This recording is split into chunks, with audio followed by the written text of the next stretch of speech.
Hello, everybody. Welcome to your weekly allotment of Is God the A-Hole? I'm your host, Mark Reed, and I'm going to be going through our Holy Bible and finding out if God posted on a Reddit, would he be considered one of the worst members of society? And I see Left-Handed Jedi out there. Hey, Jedi, good to see you as always. Actually, your name just reminded me I've got a very force-like thing to do of giving out readerships. Don't let me forget, mate. Don't let me forget. But today, I really do apologize. I still am, like, I've got this lingering cold. I should be okay, but I might be a bit nasally, so I really apologize for that if I am coming across a bit, nasal and, I'm Australian. I'm going to be nasal anyway, so I might as well lean into it, right? Yeah, that makes sense. So I hope you're doing all well. I hope you're doing all wonderfully. I am, like I said, I'm a bit under the weather, but I'm good. I'm good. I'm feeling great today. And we will be doing some stuff and some things. We will be looking through the most holy book in the world to find out, is God really just a complete douche nozzle? Could that be the case?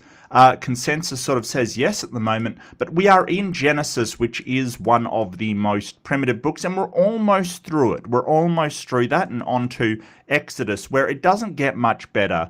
I have read ahead. I do apologize, but yeah. I definitely see it not getting much better for the moral judgment upon God in the next book. In the next book, it seems to get worse. So, yeah, I want to grab this first and foremost. Oh, thanks, Jed. I really appreciate it, mate. It is always great to see you.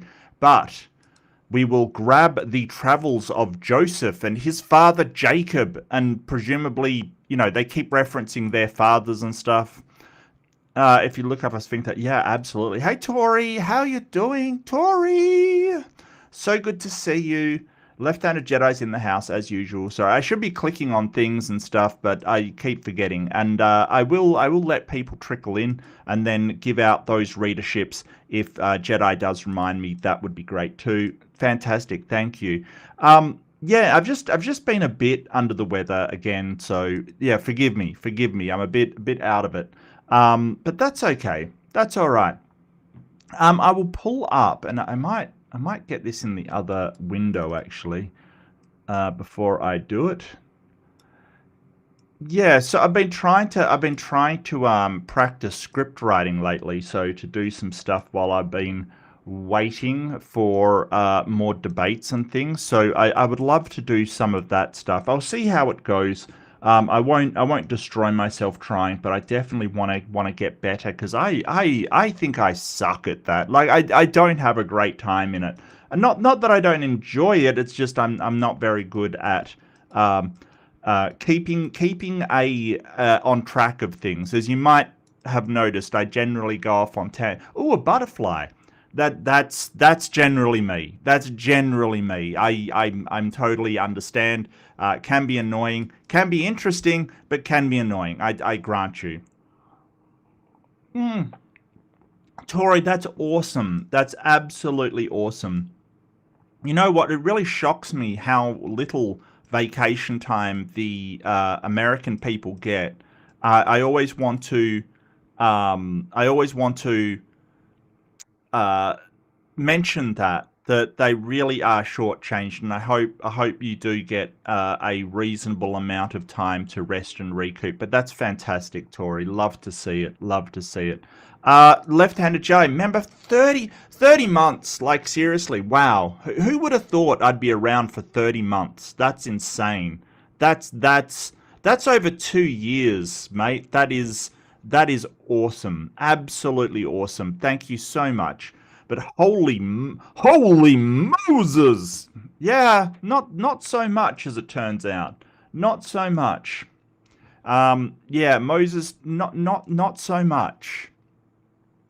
But let's. It's been super nice. Oh yeah, you enjoy it. Is it a vacation, or are you just doing a staycation? I'm always a big fan of the staycations. Just staying at home and chilling out and stuff. To be honest with you, I'm always a fan.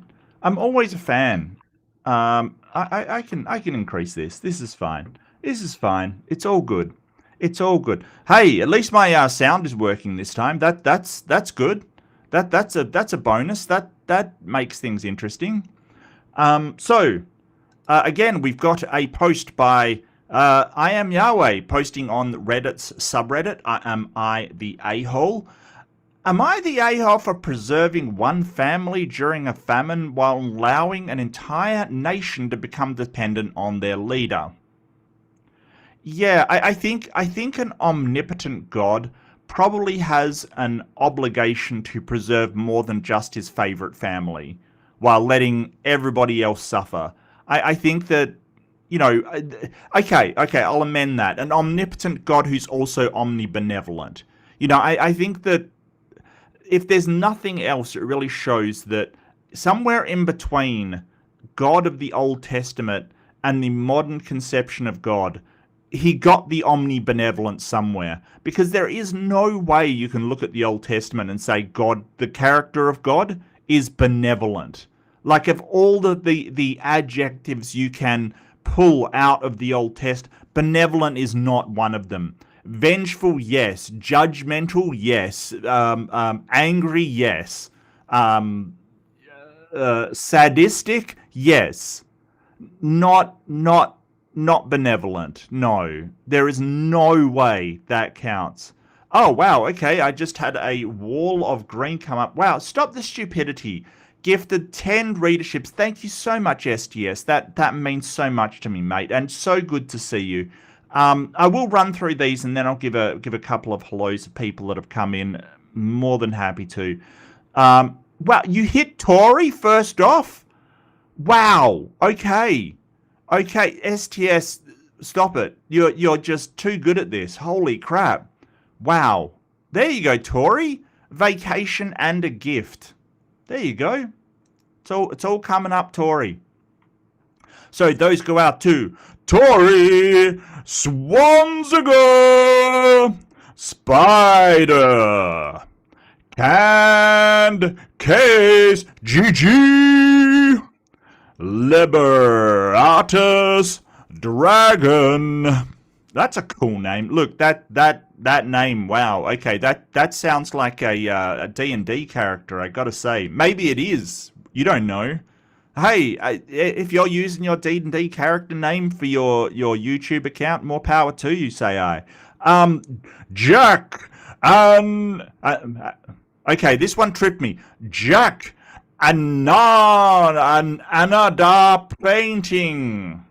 Jack Anada painting. That sounds better. Okay, I just gotta pass through the syllables. Please bear with me. Chandra Barrier, Paulie MC, Soul Watcher. That's pretty edgy, but hey, I'm right there with you. Wow. All right, Soul Watcher. News Watcher, Jam Watcher. No, that's Jamie Laurie. Is that 10? 1, 2, 3, 4, 5, 6, 7, 8, 9, 10. No, that's 9. Where's the 10th? 1, 2, 3, 4, 5, 6, 7, 8, 9. No, that is 10. Okay, thank you so much. Stop stupidity. Look, we've had ones where they've managed to hit a deleted account, which is kind of stupid and terrible, right? Like that's just silly. That's just silly. But yeah, gotta give a big thank you to Stop Stupidity. You are awesome. But all of these people with new readerships, winners, chicken dinners, enjoy your emotes and other benefits. We will be having a member stream tomorrow. That is still on my calendar, so that definitely will be going ahead. I'm just chilling out tomorrow, just talking about stuff. It is an open stage, so you can come up and talk about whatever you want. Tomorrow for me is your birthday. Happy birthday, Tori! Happy birthday to ya. Happy birthday to ya. Nobody needs to hear me sing. What am I doing? Why do people sing for the birthday? Look, I would show the clip of the waiters singing happy birthday, but I got nuked like, I got copyright nuked and had to fight for that one. Yeah, happy birthday, Tori. Seriously, happy trip round the sun. Happy womb escape day. Left-handed Jedi for $5 US. Happy birthday, Tori. Yeah, absolutely. Absolutely happy birthday. That's awesome. And I want to give a big shout out to Kelly, who's in the house. Welcome, Kelly. So good to see you. So good to see you. Oh, that's awesome. Vacation, birthday, amazing. Amazing. I'm on a staycation. Yeah, though, that's fair. That's totally fair. Hey, some of the best vacations I've had are staycations, honestly. Like, just to be able to chill out, you know, just absolutely royal and rollick in the you know, just chilling out. I totally get it. But do something nice for yourself, you know. Go out someplace. Just treat yourself a little bit. You know, just a little bit. Just make it something special. Because, you know, you've got to enjoy the time off. I must admit, I haven't really had much of a vacation at all in the last few years, but that's okay. You know, don't get me wrong. I haven't been 9 to 5 either, so it's all good. It's all good. My entire career, I had one real vacation. That's not enough, Jedi. That's not enough. Look, when I used to work, like the sort of the laws are so stringent over here regarding workers' rights. And don't get me wrong, it's not a bad thing, and it really does provide a solid foundation for a happy workforce, which is important if you want to take care of your citizens. But because you have a certain amount of vacation leave, I've been told I have to take vacation before. Like it accrues, and basically if it accrues a certain amount before, like, if it accrues to something like, I think it's 3 years or something worth of vacation time, the company has to pay it out. So literally I've had my company tell me, you've got to take vacation before, you know, you have no choice. You have to take it because we don't want to pay you out for your vacation time. It's pretty good. It's pretty good. It'll be tomorrow. Yeah, good stuff. Good stuff. Look, my best wishes, honestly. Lots of hearts going out to you, mate. Definitely. Lots of hearts going out. Awesome, Tori. You know what? I was once feeling really down in the dumps. I was kind of, you know, it was really early on in my YouTube career, and somebody just told me, I'm glad you exist. I'm glad that all of you exist. You know, don't ever feel sad about it. I'm glad you exist. I'm glad you were born. You know, in some possible world you weren't. I don't give a shit. I'm glad that you were. Okay, so this guy I had chosen, Jacob, and his previously estranged family had finally arrived in Egypt after years of separation and famine. Yeah, whose fault was the famine, Bible? Whose fault was the famine? Who has controls over the famine? And you know what? I completely forgot, and Jedi didn't remind me, so I'm going to hold Jedi accountable. I'm joking, Jedi. Totally my fault. I forgot. I can do some gifting as well. So that sounds like a good idea. Bam! Okay, it's not. I'll never be as good as Stop the Stupidity, but, you know. Bam. Who did I get? Who did I get? Oh, I got Neil. Oh, I hit Neil. Take that, Neil. There you go. Okay. 5 readerships going out. Those get out to Blonde Bombsheller, Cheese Chopper, John the Brazen. Man, I feel like that's a bit like Reckless Ben kind of thing. You're basically making a statement in your name, which is totally cool. It's just a weird one. Jimmy G. Neil the 604 Atheist. Wow, these are going on. Oh, whoa. I thought these were going on forever, but no. Jedi's jumped in with 5 readership. Thank you so much, Jedi. That's awesome. Those go out to Aaron Pimentel, the Powdered Dusty. Hey, I know that guy from Rotten Tomatoes, Raging Tomatoes. I don't know why I said that. I think it was, I didn't mean rotten. I didn't mean rotten. Sarah, don't hurt me. Yeah, that guy's cool. Okie Rain, Okie Rain. Nice. P Barnes. Wait, P Barnes. Should I know that person? That sounds familiar. P Barnes. GT.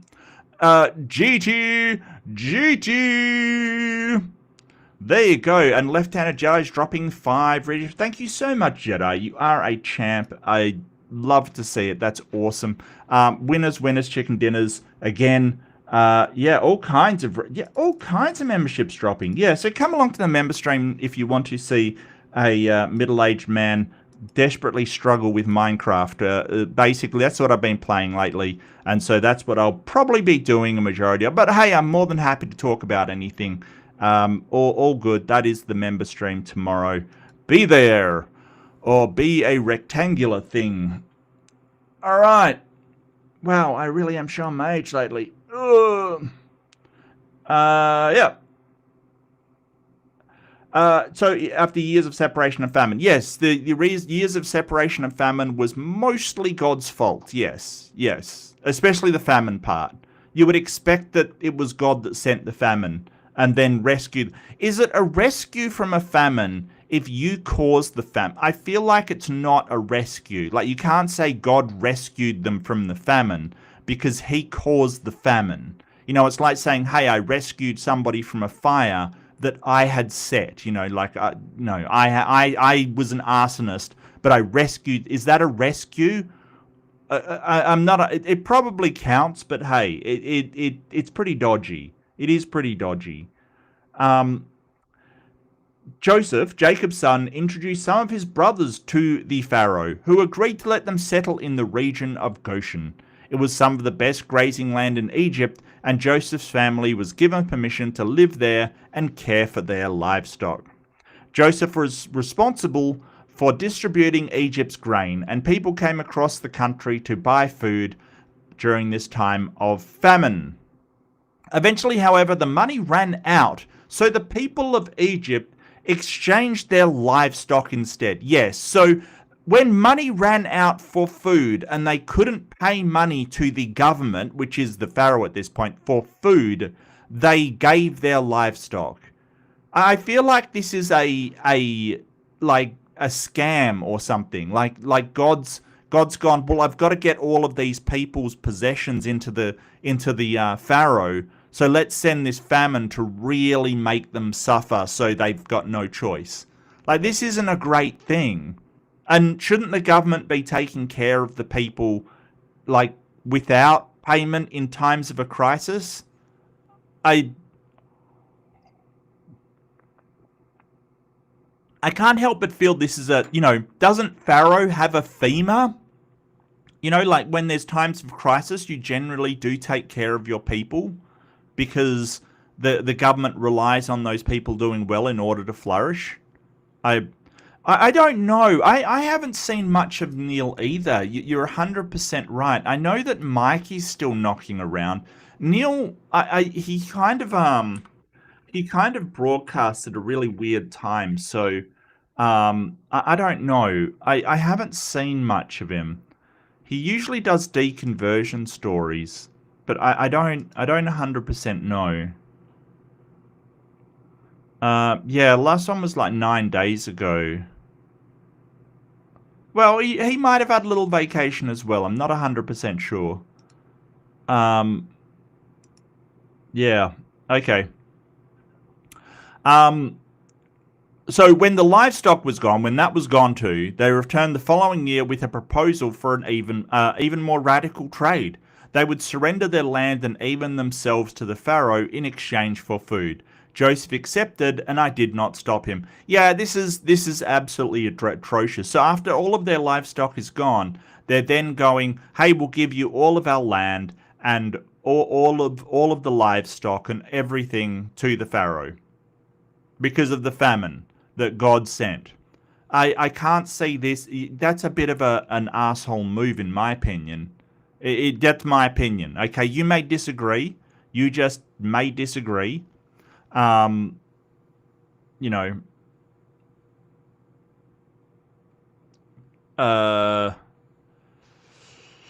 so due to all of this, so due to this deal that Joseph made, all the land became Pharaoh's. The people effectively became his servants, paying a permanent proportion of their harvest back to the crown. Apart from the priests, almost the entire agricultural system of Egypt was centralized under Pharaoh's authority because people had no other way to survive. Yeah, this isn't great. This isn't great at all. Right? Like, because basically when you're doing that, basically what you are doing is that you're destroying the middle class. And here's the reason why. If nobody sort of owns land or owns their own properties and has a way to generate things like jobs and things, essentially all you get is a two-class system. The upper class with everything and the lower class with absolutely nothing. And it's not a good way to run a vibrant economy. It's just not. Because nobody, like, these people with nothing will not buy anything, right? And you might go, oh, but the Pharaoh will buy. No, the rich always accumulate wealth. They always hoard it. They don't spend it in the same way that the middle class. And this is what sort of Marx, and don't get me wrong, there's a lot I disagree with Marx, especially the whole labor value. That labor is value, basically. I kind of disagree with only labor as value. I kind of disagree with that. But at the same time, he did have some really, prescient things to say about the bourgeoisie, the middle class, essentially, as opposed to the aristocracy and the proletariat, which is the sort of, ruling class and the worker class, that they really are the engine of the economy. So it's okay to have a middle class. The problem is with capitalism, unrestricted capitalism, I should say, is that the money will all go into the upper class, and that's what we're seeing at the moment. And then the middle class is destroyed, the lower class can't afford to buy anything, and essentially your economy is just destitute. It just doesn't run. You're basically the whole idea of slavery, and this is basically slavery, right? It's basically nobody owns anything, everybody is owned by the authoritarian leader, in this case the Pharaoh, is terrible even for the upper class, even for the people in charge, because the country relies on people being able to produce and make things and sell things in order to keep going. And this doesn't have it, mate. It doesn't have it. Really doesn't have it. Yeah, the entire agricultural system centralized under one dude won't turn out well. People were upset with me because the famine itself had been revealed through dreams I provided, but I sent the famine and allowed this situation to develop. The lives of many in Egypt were saved, but they were still forced into destitution by the situation. Yes. And if God sent the famine, that's all he's doing, and if he is omniscient, he will know that that's what's going to happen. Yeah. Meanwhile, Jacob's family settled in comfortably in Goshen, acquiring property, raising families, and grew, while much of the Egyptian population lost their economic independence simply to stay alive. I can see how it looks like I preserved one family while allowing an entire nation to become increasingly dependent on an absolute ruler. Eventually, Jacob realized his life was drawing to a close and he would soon pass away. He made Joseph promise that he would not to bury him in Egypt, but return his body to the family burial place in Canaan. Even after spending his final years safely in Egypt, Jacob still saw the promised land as his true home. And this is where Jacob has been absolutely boned by Yahweh. I did promise Jacob he would return to the lands of his ancestors, but I never told him that he would be alive when he did so. Some people have been very critical of me during this entire Egypt side quest, but really I was looking out for Jacob, Joseph, and the rest of my favourite family. Was I wrong in producing an outcome of this famine where the people in Egypt had to give up literally everything, including their freedoms? I've got my opinion of that. I'm more than happy to hear your opinion. I do have mine. I will start the poll, and then I can go through the comments. So yeah, I think that, hey, yeah, like this is not a good situation. It won't end well for the pharaoh. It won't end well for the people. It kind of is a real terrible thing to do. Once a country grinds to a halt because of its lack of productivity, you're really looking at just stagnation. It will stagnate. Now, don't forget that there is absolutely no evidence that this ever happened in Egypt. Like, yes, there's famines, yes, there's different things happening, but this whole thing of Joseph organizes the pharaoh to be the greatest ruler in the world. There is absolutely no evidence for that at all. In fact, it is incredibly unlikely. Was God right for saving one family at the cost of an entire nation? And don't forget, the when they were moved into Goshen, and when Jacob's family came back to Egypt, they were showered with gifts and things like that. So in a certain way, you can look at it of, oh, the Joseph enabled this family to do well while everybody else did badly. If this was a country in famine, everybody should work together, but that's not what's happening here. But the Bible, the Old Testament, the Bible, it definitely has a propaganda purpose to say that this family and their descendants are something special and should be treated differently. They should be prioritized. Now, that really shouldn't be true. I don't see a benevolent, loving God as, hey, I'm going to help all of these people, but all of these other, like, tons of other people can just die of starvation. That's a terrible message. I think Kip wrote a book about that. McTime says, I just came out of a weird stream where I guessed I was shadow banned for saying measuring relativity on a quantum scale is unsettled science. As far as I knew, it is unsettled science. It is, sort of relativity is kind of, it doesn't, like, there's the problem where quantum gravity doesn't mesh with relativity.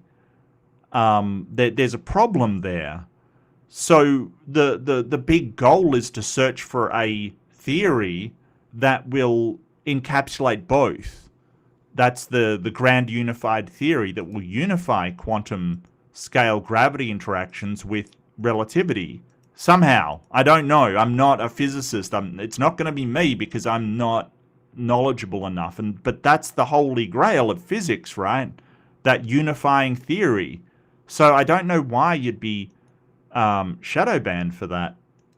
You can't really be banned from a channel, like you can't go into it or whatever. All they can do is just hide you. I presume that that's what you're talking about. But that would be very weird.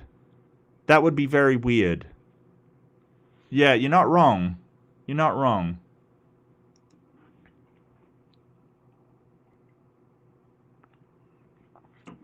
Lieutenant Jedi says, so a loving ruler wouldn't accept that kind of thing, but that's just me. Yeah, I think if I was in charge and there was such an emergency, I would really probably pool all of the resources. And for the moment, while uh, um, the calamity is going on, um, I would give to who needs it, while taking, apparently Jacob and his family are living at large over in Goshen. They really should be helping as well. That's how you get your nation back up to speed. What Pharaoh's doing is trickle down economics.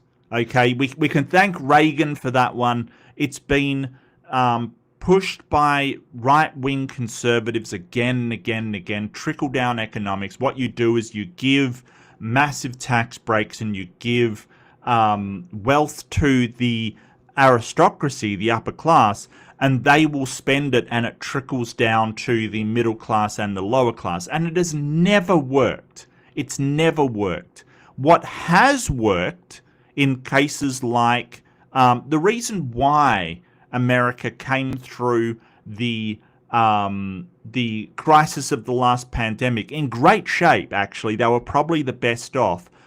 The reason why that happened is because they actually, the financial people saw what happened in Australia after the housing market collapse, the housing bubble collapse. Now, if you don't know about that, if you're too young, the housing bubble collapse was they gave out a whole bunch of loans to people that could not pay them back, basically. They were, during the housing crisis, they basically, they gave out loans to anybody asking for them. They did not do due diligence over who could afford to repay it. But they sold the housing loans in things called tranches, these bundled up debts that were seen as very reliable stocks, while because the banks were failing in their obligations to check whether people could afford it, they weren't actually reliable, and they were teetering on the edge of being absolutely like, if a lot of people defaulted on those loans, there would be a lot of money lost, and that bubble would collapse. And that's exactly what happened. There's a really good movie called The Big Short about it. I believe it was like Brad Pitt's in it, Margot Robbie's in it, Anthony Bourdain, rest in peace, Anthony Bourdain is in it. There's a whole bunch of people in it. And who's the main guy? Steve Carell? Steve Carell is in it as well. A really good movie. Really good about this financial crisis. And what's his name? Batman. God, why I've forgotten his name. Damn. Who played Nolan's Batman? Why have I forgotten his damn name? Christian Bale. Yeah, no, really good. A lot of people in it, sort of, and it really does explain pretty damn well what happened in that thing, right? So that's sort of when you get that kind of thing happening, what Australia did to overcome it under a prime minister called Rudd was give a stimulus to the middle and lower class, essentially. Instead of pumping money into the banks and things, right? Like, instead of trying to prop up the economy by top down, right? Like, so trickle down kind of thing. You give money to the upper class or the corporations or whoever has a lot of money and expect them to spend it. What you do is you stimulate the economy by putting money into people.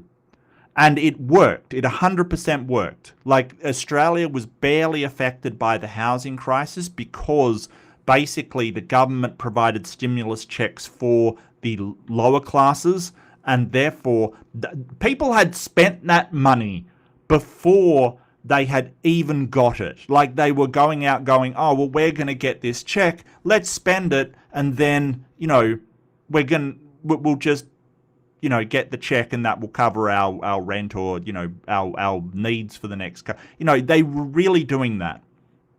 And I've got another thing to say about that, and Trump's bullshit, by the way. But anyway, so injecting that money in instead of a slowdown of the economy, so basically what was happening was that the banks were getting the money. They were using it to cover debt. People were losing, when the economy slowed, people were stopping buying things. When people stop buying things, essentially the market slows. And then the only way corporations can deal with a downturn in the market is to lay people off. This is called recession, right? And if that continues, you get into depression when it hits a certain point. So recession is when the economy slows down and people are laid off work. They can no longer afford to buy things. A cyclical cycle develops. It basically is people can no longer afford to buy things. Businesses don't get money because people aren't buying things. They have to lay off more staff, and the problem exacerbates itself. It's kind of hard to get out of. What the government can do is inject funding into the lower classes. They all buy stuff, unlike the upper classes, which hoard wealth. They buy stuff, and that keeps the economy going through the downturn that could lead to a recession. So that's what the government did, the American government did, after the pandemic. It kept the economy going. Now, there's been issues with how it was handled and how it was distributed, granted, but it's a lot better than giving it to people up the top and expecting them to be generous enough to allow it to go. Because if those businesses get into trouble, they will not use that money to pay more workers, to buy more things, to, reduce their prices. They won't do that. What they will do is cover their debts and make sure they're in a solid position. But it still doesn't, without the middle class and the lower class who is working, and the middle class who mostly buys all the stuff, that you can't run companies on, rich people. You can't. It's impossible. Certain companies, yes, but not an entire economy. It doesn't work. So the whole thing about sort of this system where you're basically saying, hey, everything is going to be in the hands of one or a group of people, is not just bad for the lower class and middle. It's also bad for the upper class, because it will stagnate the economy, and basically, things aren't being produced. It's terrible. That's why slavery is terrible. Not just for the slaves, but for the owners as well. Because they don't live on an island. They will suffer as well. It's going to happen. Anyway, do check out the Big Short if you've never seen it. Great film. I enjoyed it a lot. A lot. And very informative too for a sort of almost comedic film. It's sort of got a fair amount of comedy in it, but hey, it was good. And the thing that gets me about that housing crisis was that even though all of these people from the banks giving out loans that they knew people couldn't repay, to the investors that basically lied about these tranches of home loans, saying that they were more reliable than they were. So they sold shares in the home loan market, knowing that they weren't even that reliable, to the government organizations which rated these tranches of home loans as reliable when they weren't. Out of all of that, one person went to jail, and it was for something completely unrelated. Like, nobody got held accountable for the things that they did, even though they just broke regulations left, right, and center. Like, all of the big banks did it. JP Morgan, Howard Stern, all of these financial institutions basically just ignored regulations, and there was no consequences for them. It's absolutely tragic. And it was some tiny accountant person that got stung. Like, really, nobody of any serious importance. And there's something weird about that in our society, where you can, if you rob somebody, and steal a candy bar from a store, from a massive Walmart. I don't know if Walmart sells candy. Probably. I don't know much about it, but I bet it does. I bet it freaking does. If you steal candy from Walmart, and cause no real harm to the company, you will go to jail. But if you destroy the lives of multiple families and render them unable to fend for themselves, and probably destitute and homeless, that's just the cost of business. That's just how it goes. It's absolutely ridiculous that nobody was held accountable for things they damn well knew as being wrong. And that makes me angry. That makes me really freaking angry. Yeah. Not the thing that a loving ruler would do. No. All I know is I basically said the above, and texting got weird. I could text, then it stopped, and after I could leave and come back and text. Oh, okay. Yeah, that might not be you being muted, McTime. That might just be a YouTube. Look, YouTube chat's been really buggy, my friend. It has been. So it may not be you being hidden on the channel. It may just be YouTube screwing up. I mean, I've been hidden on channels before, and it basically, like, all that happens is that people just don't respond to you. Like, they just don't see what you're saying. I was hidden on Maya's channel at one point, like Bad Science Sunday. I have no idea why, and I don't know who did it. Like, I was just turned up hidden on Maya's channel for no reason whatsoever. Like, I have no idea. Did someone in the community, not like my bald head? Maybe. Did someone fat finger, mean to hide somebody else and hid me? Maybe. It's weird, I grant you, but that's you usually don't know about it, mate. It is weird though. It definitely is weird. It happened to me usually when I'm trolling Christian channels. Oh, look, mate, like their idea of trolling. Look, I mean, I've got a very upfront thing. I do not. I try to respect their rules and things. So if they say, no, but it's hard. It's really hard, because if they say no blasphemy, sometimes when you go, yeah, I don't believe that a God exists, that's blasphemy to them. And it's like, okay, I'm not saying that God's an arsehole.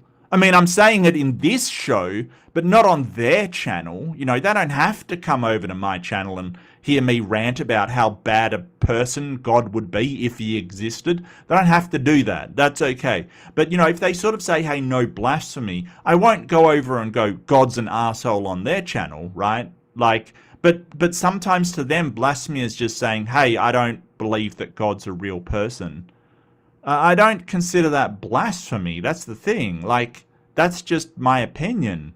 It's very strange what they consider blasphemy. But I don't usually go out of my way to troll them, because, I think that I I definitely have had to block people trolling over here. So if I don't want something to happen to me, I shouldn't do it to other people. But it's very hard sometimes. I get you.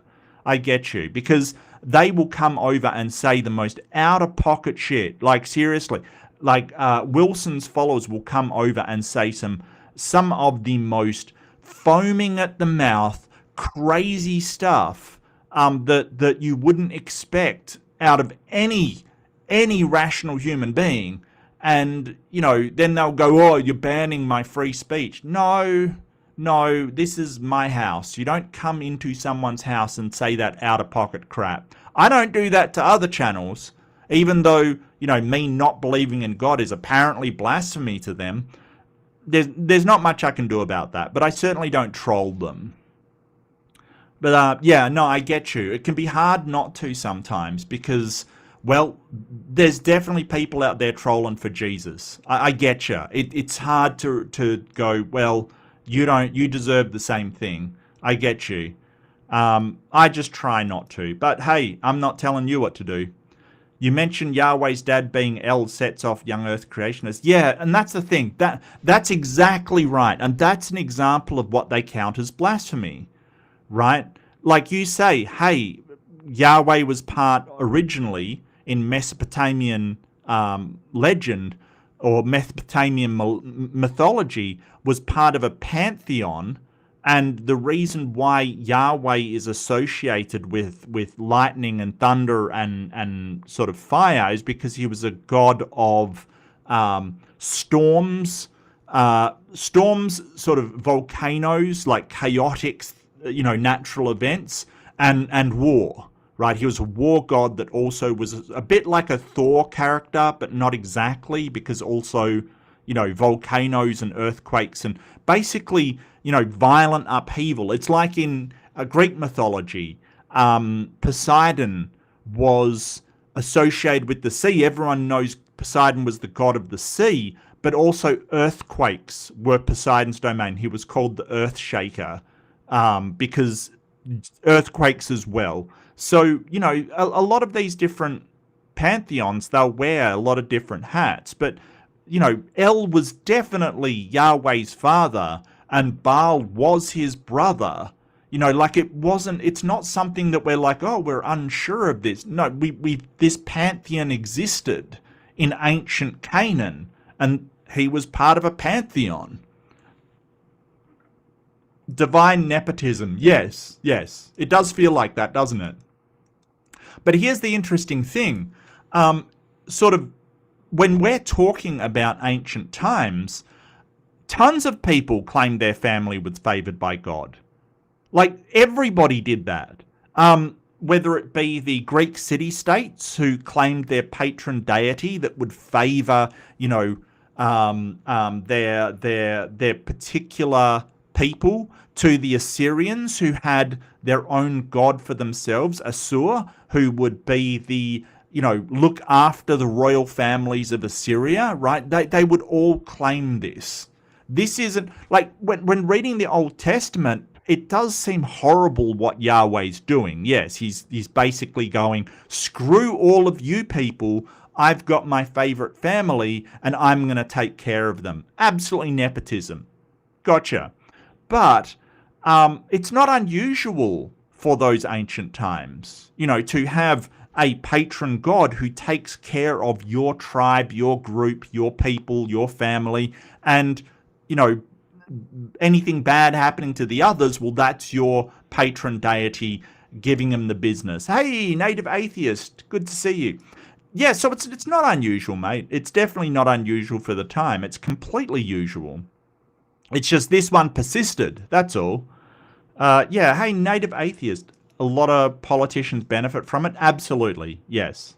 You've never heard of that movie. It was a very good movie about, it was a comedy, but it did outline very well in sort of documentary-ish. Not really a documentary, but a lot of the characters were based on real people. Like Steve Carell was playing this businessman who is based upon a real person. And Christian Bale was playing somebody who was based on a real person. And the event that happened was very, like, if you lived through it, that was a very real event. That was, what people had to live for. Oh, did I get raided? Ember raid. Oh, sorry, I hadn't come to that part in the chat yet. Thank you so much for the Embers coming in and raiding. Always good to see you, Ember. I wish I'd got up earlier. I must admit, I haven't been sleeping that well. But I wish I saw more Ember, because it was damn interesting. It was damn interesting. Yeah, I know. He seemed like a nice guy, and it's a shame. It really is a shame. It really is a shame. Trickle down economy? Bah, let's try pinata economy. Oh yeah, hello everyone. Hey Jinx, good to see you. Well, a pinata economy is like beat them with a stick until they explode. I'm not sure. That sounds like a bit of a free for all for me.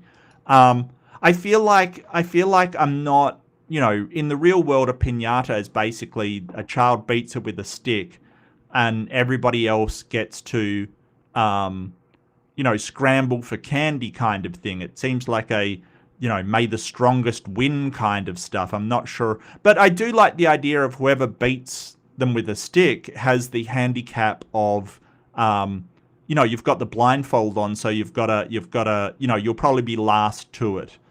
I can't imagine that, like, if you were a smart child, you probably would go, well, I won't beat it too hard because I'll be disadvantaged when it pops. So let everybody else, let somebody else pop it, and then, I'll be right there waiting for the candy. Won't have to handle the blindfold or, get my bearings. I'll be able to get a lot of candy. Look, I'm a very calculating person, okay? I'm just imagining myself as a child thinking about how to get the most candy. And I would probably come to the conclusion that let somebody else beat it really hard, so they don't get as much candy. All right, just saying. Pinata economy. Tori, Amber, so good to see you. My dear, you are so welcome. Thank you so much for the raid. Secular Felinist, good to see you. Something's trickling down and it ain't the economy. Well, yeah. Yes. Something is trickling down and it's not the economy. Correct. Hello, Noise Ending. Good to see you.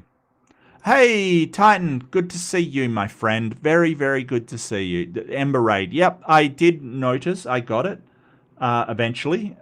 It's always awesome. In 2013, I thought about buying a house here in the, I don't know what PMW, Pine Needle Wankers. That's a bad word. I shouldn't say that. That's a very bad, I'm sorry. I'm not sorry, but I'm sorry. The bank wanted to loan me the down payment too. Of course, it was a high interest rate. Right. And that's where the banks selling high interest rate loans, that they ought to know that the person can't pay back, right? Like, they ought to know that. And there is, when you're buying a house, it's not just, oh, well, we go to the bank and that's all you do. I don't know what you guys went through. We went through a massive process in order to buy a house. You also have, we used a conveyancer, so somebody that would basically set up the finances and set up the loan and stuff. All good. The interest rate was not bad. I think we bought at a really good time. But yeah, the interest rates are never, fixed for home loans, or they rarely are. If they do happen where you are, let me know. But essentially, they're tied to the banking interest rate. So if somebody ups the interest rate, you've got a lot more to pay back, right? So this is sort of what Trump's trying to do with lowering interest rates. Just lower the interest rate. Basically, you owe less on loans and debt It's a very quick and easy solution, but it has consequences. It has vast consequences. Walmart sells everything. Okay, gotcha. Walmart sells an enormous amount of candy. Okay. Everyone's saying Walmart sells everything. Okay. Okay. I'm going to find something that Walmart doesn't sell. Okay. Let me see. Does Walmart sell juggling balls? Look, okay. Just straight up story. I pulled out my balls the other day. My juggling ball. Hang on. Hang on. Hang on.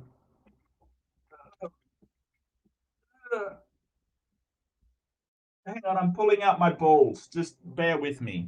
Okay.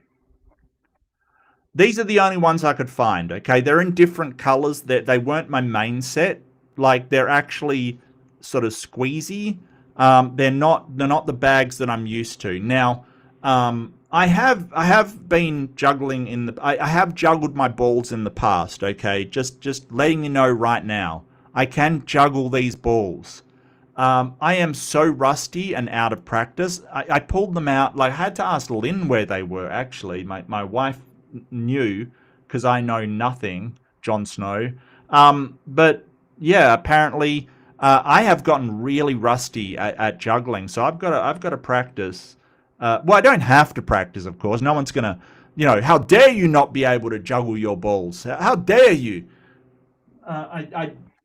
I dread to think what somebody walking into the channel is going to think right about now. But anyway, I went, wow, I am rusty. Or I want to. Let's not say got to. I want to put some time aside to get back up on that. It's very cathartic. It's very relaxing. It's almost like meditation in a way. Not really, but in a way. If it does something, but tell me, does Walmart sell juggling balls? Walmart sells everything: food, home goods, furniture, garden supplies, pharmaceuticals, car paint, home fixtures, electronics, games, and even vehicle maintenance centers. Ooh. And this is the thing. Like, so when there's a downturn, obviously a company like Walmart's going to fire staff. It's the one thing they can do to stop the downturn going. That's a problem for the entire economy, because if people don't have money, and this is something that Henry Ford understood. I mean, Henry Ford did a lot of things that are incredibly questionable, but one of the things he understood is that his workers should be able to afford his product, right? That was the big thing that Henry Ford understood, that if your workers can't afford your product, people won't be buying it, you won't be able to sell it, things will get worse, right? So, if people aren't buying stuff from Walmart, they will fire staff. The problem with that is, if all the companies around are doing that, people aren't buying much anymore, and the problem gets worse. Yeah, YouTube's been a bit of a crap, but hello, Anarchic Fox, so good to see you. And Bragman, so good to see you. I love your posts in my channel, even though I probably am incapable of creating these wonderful things myself that you put in my food channel. Yeah. Yeah, no, I hear you, Tori. I really think that they, for everything from not showing names and instead showing handles to, giving out memberships to random deleted accounts. Yeah, I haven't been impressed. Look, I get, though, I understand from working in IT, technical stuff happens. Technical things happen. Sometimes things just go pear-shaped. I totally understand it. Yeah, totally with it. Asking serious question equals trolling a Christian channel. Well, from their perspective, yeah, but from our perspective, no. I think that the way to handle that, or the way that I handle it, is that I just sort of go, look, I'm not blaspheming. I'm not insulting your religion. I'm not insulting your God.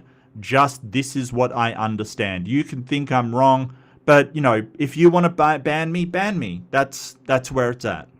You know, I don't, as long as, I think intentionality is important, right? Like if you're intending to, and a lot of the time it's not trolling, it really is flaming, right? Like both atheists and Christians, they'll go into a channel and say stuff they know will cause an argument, right? Which is different than trolling, where trolling, you pretend that you don't know the difference, or you don't, you know, you don't have any idea of the flaming is when you go in there and you go, oh, you know,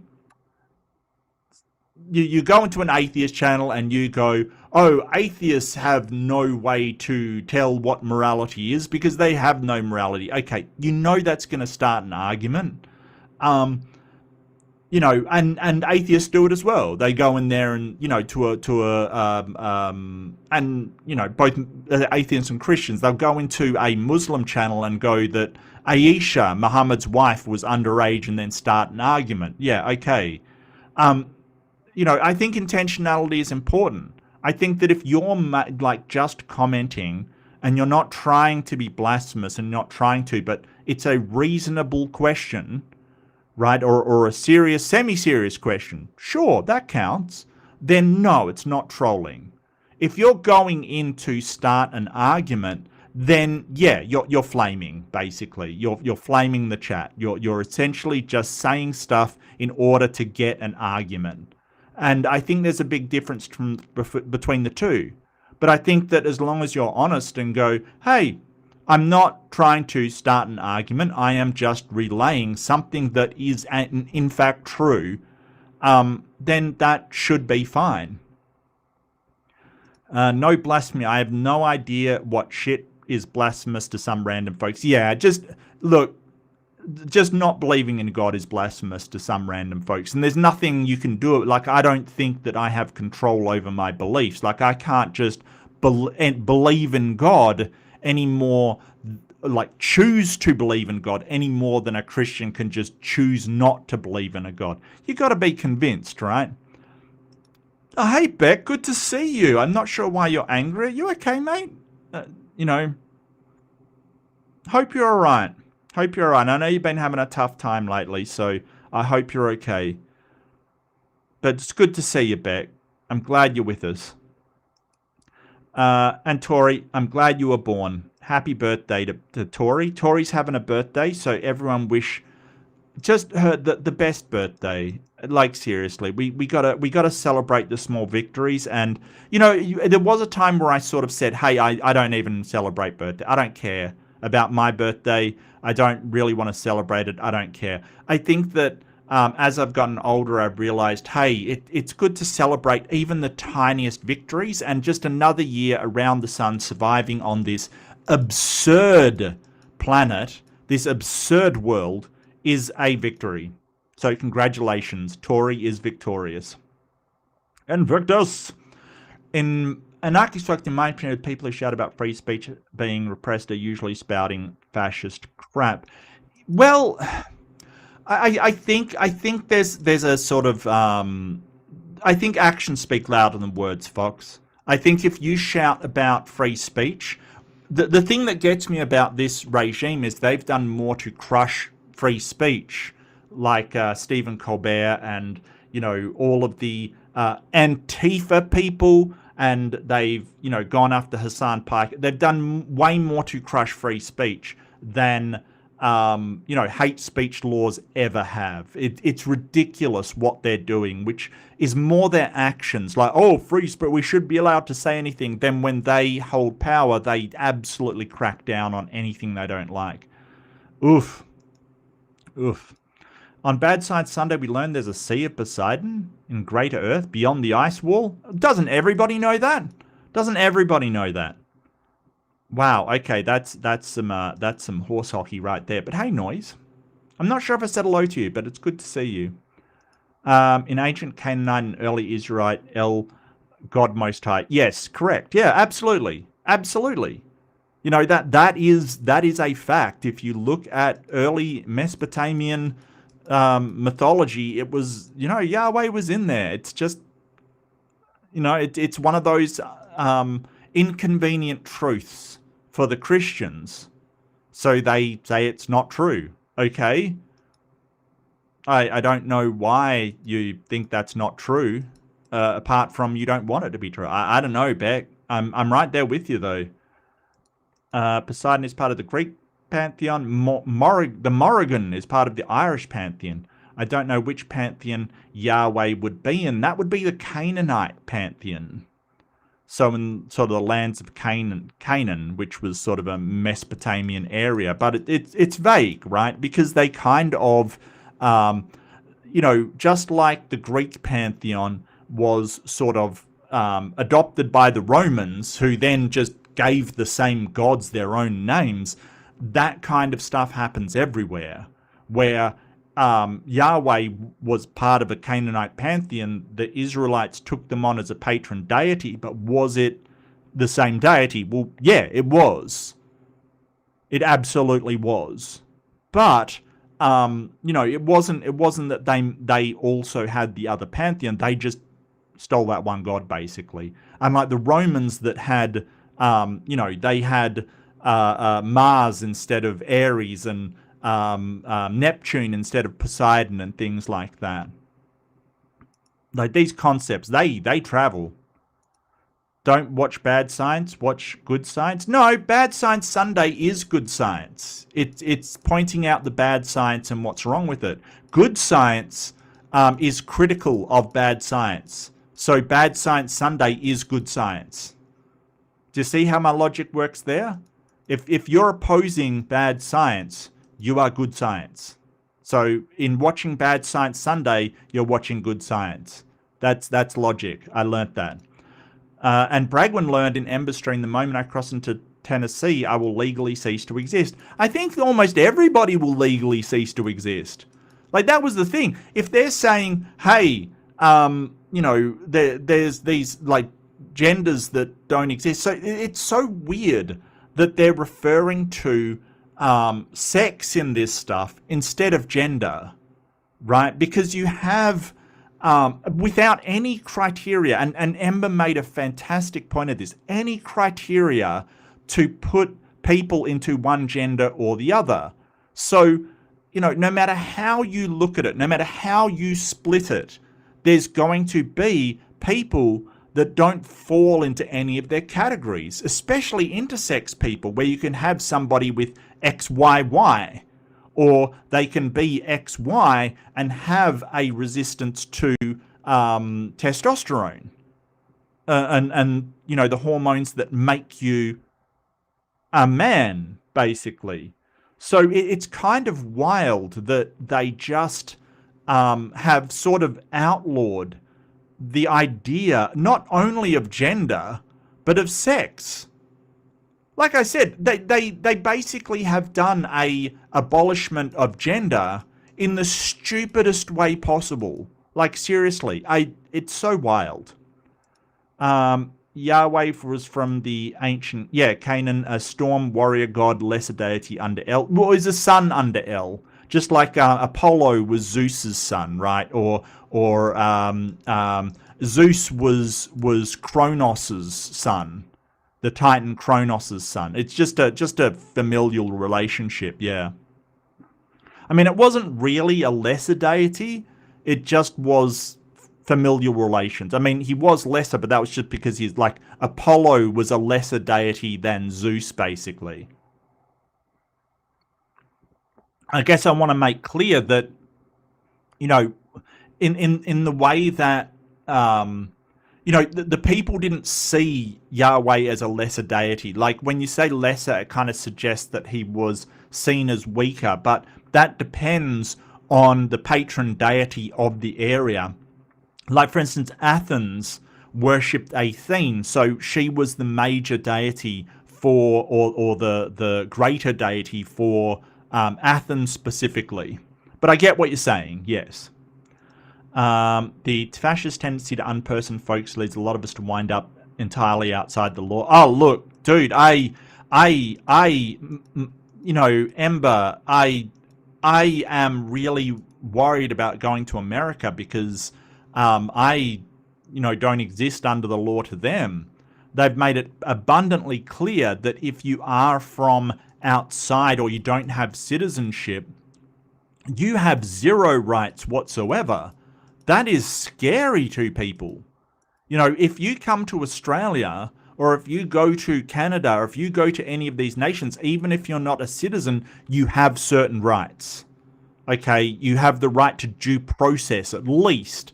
But, a country not doing that is scary, really scary.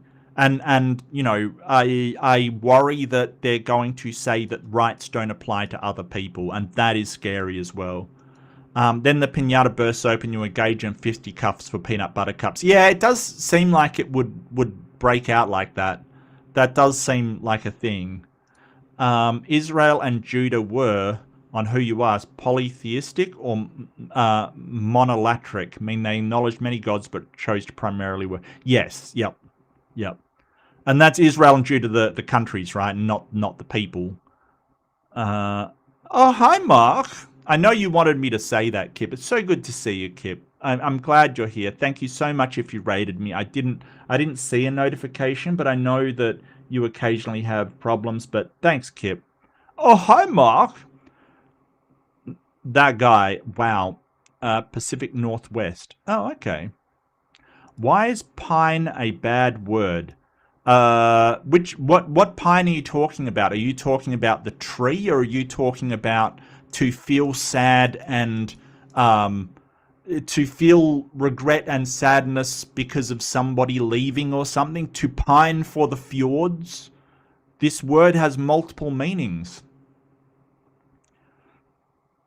I suppose if you asked a dumbass Christian apologist or conservative scholars, they would deny the obvious polytheistic roots. Yeah, Kip, we were talking about getting muted or banned on a channel, Christian channel, and what accounts to blasphemy. And sometimes that will account for blasphemy, even though, like, basically it is a fact that the, body of scholars have discovered the sort of Canaanite pantheon and the relation of Yahweh to, El and Baal and Asherah and all the other sort of deities.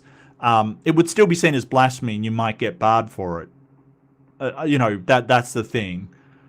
Bought your house just before you expected the loan thing, and a bank 3 times a week. Asking where your papers were, going to that office. Yeah, so that's something a conveyancer can help with. They just basically do all of that work for you. I think a conveyancer is a good idea personally. That's not financial advice. That is just my personal opinion. Just because they know the route through the bureaucracy and the banking system and just all of the financial stuff. I do not regret using a conveyancer, even though it did cost a bit more money. To obviously they need to be paid for their work, but I think that personally, I think that some of the cost is good just to avoid headaches, and I don't regret it. I jokingly call it the Pacific more wet. So that's up Seattle way, right? Seattle kind of Washington State kind of thing, right? Yeah. Walking to myself, pine needle wanker, funny that I really should. Well, yeah. Look, it's the only thing I could think of. I have a one-track mind. I live in an apartment so small I have to go outside to change my mind. Yeah, well, my apartment's not huge either, secular felonist. Felionist, I'm sorry. Felonist? Wow, okay. I totally get you. I think that, cozy's fine with me. Cozy's fine with me. It's not small, it's cozy, okay? We've just got to reframe this thing. I wouldn't mind some more storage space, but it's probably due to me keeping stuff I probably shouldn't, to be honest with you. Like, and subscribe. Thank you so much, Beta Ray. Welcome, and it's good to see you.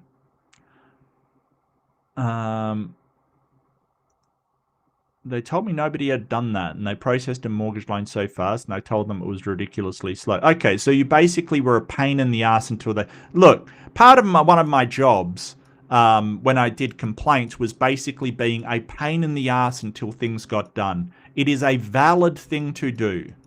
Because if you're being really nice, yet a colossal pain in the ass, shit gets done. I totally get you. I totally get you.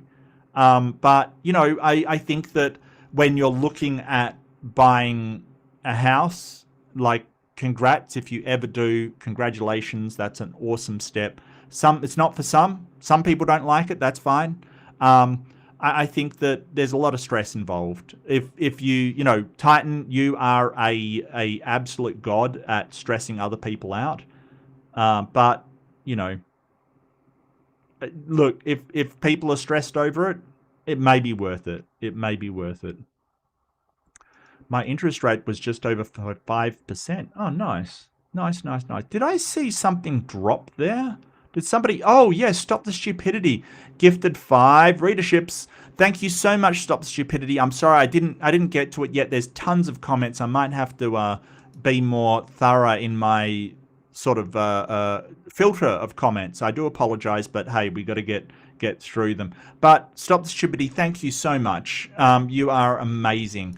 Those go out to Native Atheist, Stender, Painting, The Proper Pagan, Pixie, Where's My Hovercar? Asking the real questions right here. Where is my damn hovercar? Where is my hovercar? That's the real question. Come on now. Austin316 says, winners, chicken dinners, enjoy your emotes and other benefits.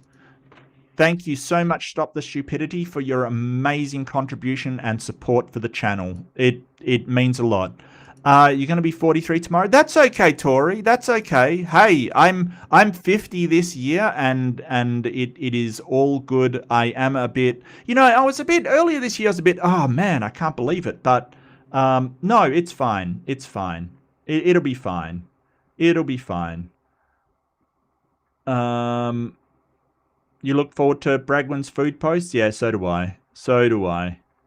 I'm glad that someone... Walmart doesn't sell seaweed. Seaweed snacks, but not seaweed. Does anybody sell seaweed? Why didn't you just go to the beach? Oh, you may be landlocked. Right, I forget. I forget that not everybody has the beach. They're such big balls. Dirty big balls. Yeah, well, I mean, I try to keep them clean. It's hard sometimes. Okay, phrasing. Mark, come on, phrasing. Walmart pays poorly, yes. And that annoys me. That annoys me. It certainly does. The government should be regulating workers' rights because it needs to be a check on the power of corporate influence, but it's not. So, wow. Walmart is evil and run by one of the most vile families ever. They attempt to claim their image with in the 90s with a TV show. Oh, really? Wow. Okay, that's some Fallout level stuff. You know, Vault Tech doing a TV show to rehabilitate their image. That's some evil crap. Damn. All right. It's not even minimum wage. Well, that's illegal, isn't it? I mean, minimum wage should be the minimum. Do they get around it by doing like... Because some companies over here get around minimum wage by doing like... you know, part-time or, you know, taking advantage of some other bullshit. One of the most latent Christian nationalist piece of... Wow, okay. If you see someone stealing from Walmart, no, you didn't. Yeah, which is wild that they're now setting up cameras and AI to catch people, which is just absolutely screwed. Apocalypse wildfires made a smoke dome... Okay, that's good, Fox. I'm glad you're safe. Yeah, we get fires here, mate, and it is no joke. Last time it was bushfires happened. We call them bushfires. I think you guys call them wildfires from memory. Yeah, it's rough, and they're getting worse. We can track how bad they've been. It's just it's really bad that nobody's doing anything about the climate change that is definitely making the bushfires worse. It's wild. But we do remember that the United States sent firefighters to help us when we had really bad bushfires. Australia's sent some over to California when they had really bad bushfires as well. So this is something that I've often said, that we're not each other's enemy. We shouldn't be fighting among ourselves. There are more dangerous things out there, like, you know, wildfires and bushfires and viruses and famine and horrible stuff out there. This is why we shouldn't be fighting among ourselves. But hey, world peace forever, right? If it was up to me. Ezekiel 23:20, is that the one of the slavery ones? It sounds like one of the slavery ones. Sorry, I got to find out which one this is. Ezekiel. I can't believe that somebody in the Trump administration, I think it was Hegseth, made a speech using like the thing out of Pulp Fiction, which isn't really a Bible verse. It's like a bastardized Bible verse, and it's just wow. Oh, okay, yeah, no, that's yeah, that's the sisters. Yeah, okay. No, that's a family friendly book. It's not porn, it's the Bible. The continent is burning.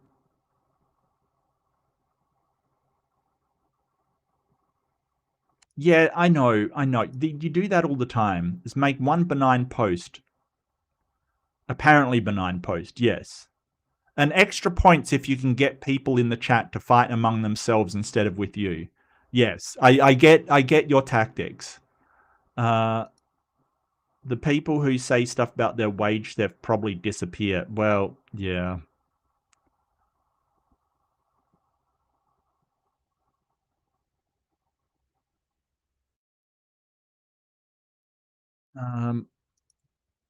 One hell of a promotion from random war god to most high. Yeah, yeah. And he ended up with Ashira and then sort of absorbed her. I mean, that is one big flex on the rest of them, right? Just absorbing gods into yourself.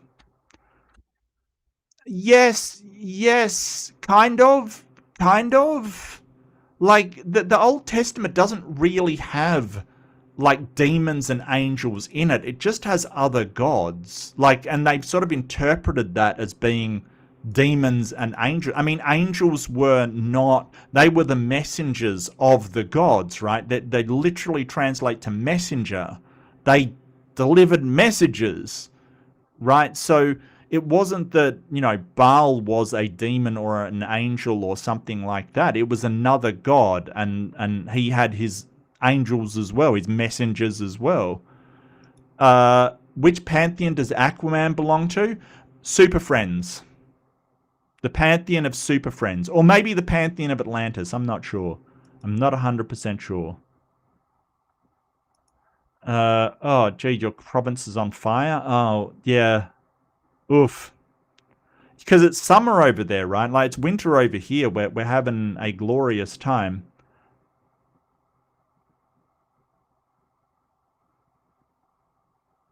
I enjoyed the idea that testosterone needs to be resisted like a poison.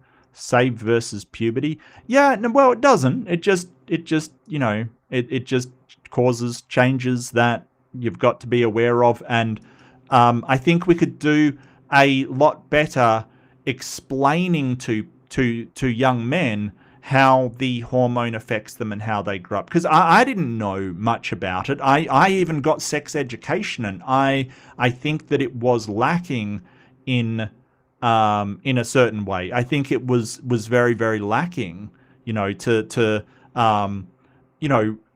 not just explain how male reproduction works, but what entails masculinity in a healthy and constructive way. Like, I think it really lacks that. it's not a poison and it's not bad, but it does have significant changes in a young man's body that need to be explained more than, hey, this is how your reproductive system works. You know, can we please not talk about my family? Yeah, please don't. That's not a good idea. If somebody is bringing up somebody's family into it, that's fine. I'm a gay male lesbian. I don't think you are. I honestly don't think you are.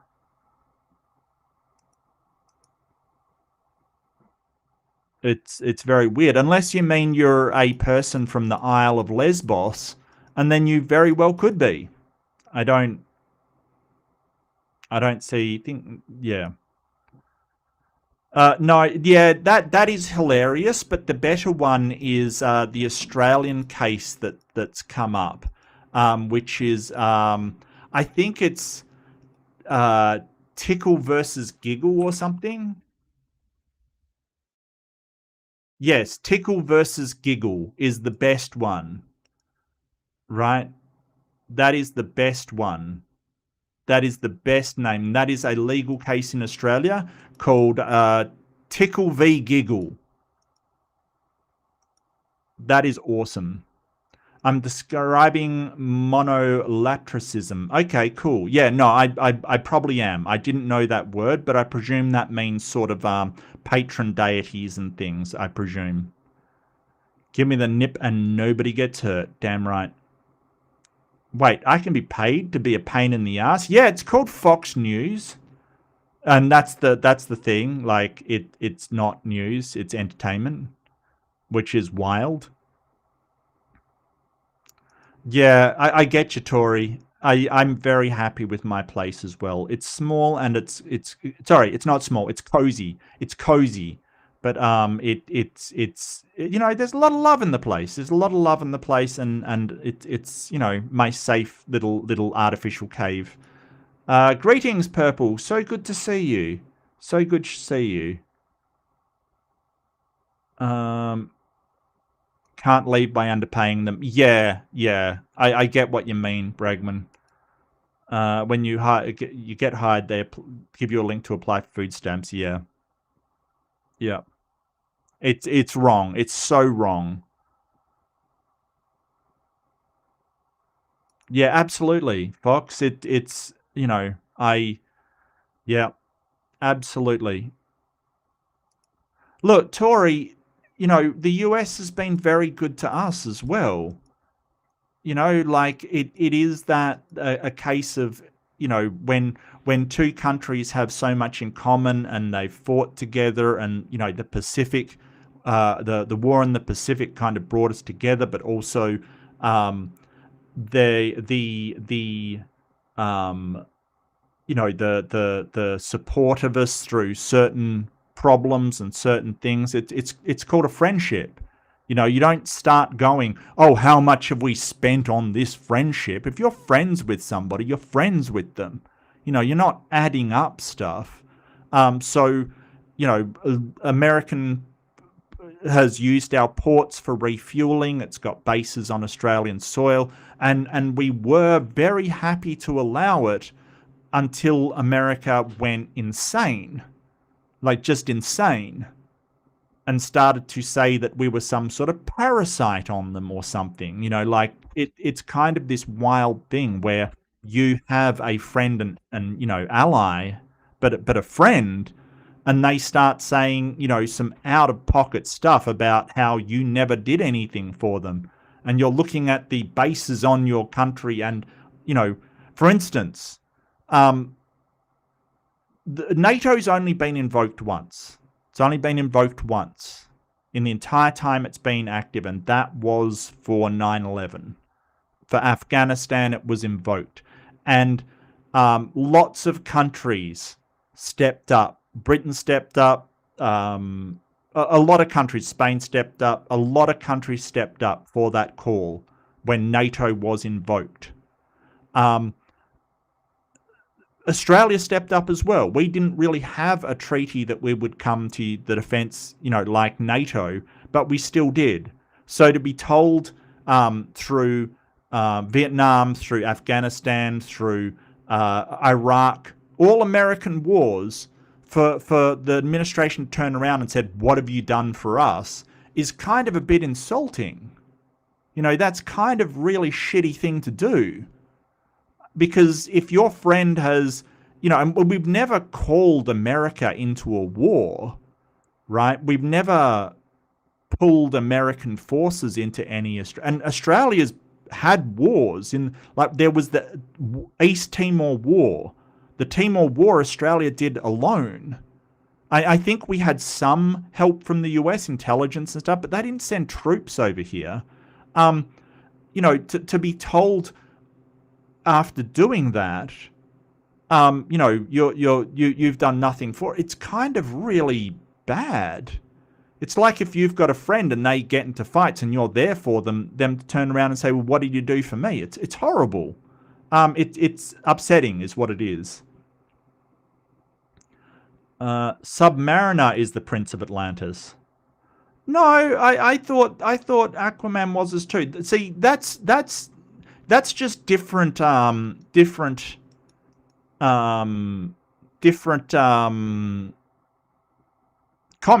One's DC, one's Marvel. Submariner is Marvel.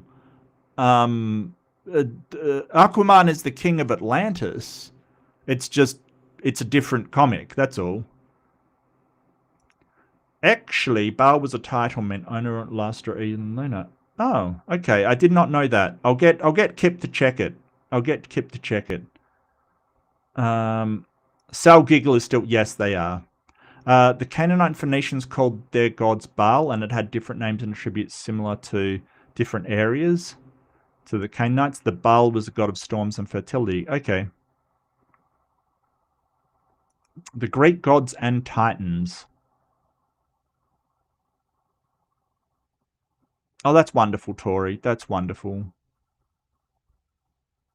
It's entirely possible that Yahweh and Baal are pretty much the same god, and the story of the Pentateuch is about Israel Judeans sicking Yahweh on Baal just to cover usurpation. Yeah, well, that's true. I mean, they didn't cover it very well, Titan. I mean, it's not much of an excuse, mate. But this has been done since the dawn of time. You know, those other people are doing horrible things over there. We've got to stop them, invade their lands. You know. A lot of the people that brought into the agreement stuff believe nothing whatever makes them feel powerful right now. Look obstinate makes them look strong. Yep. Australia and Canada did well more than their shares during World War II. Yeah, and people forget, like, Canada is a menace. Canada is absolutely a menace. People forget that most of the Geneva Convention, the draft was basically what Canada did in World War I. They are a menace. Like, don't underestimate the Canadians. And people forget that Australians, they went to World War II, they were seen as colonials by the British. They were seen as useless by the Germans because they did not have a very good sense of order and uniformness. They didn't have, like, very precision troops. But what you've got to understand about it is that the first time that the German Blitzkrieg was stopped was by the Australians.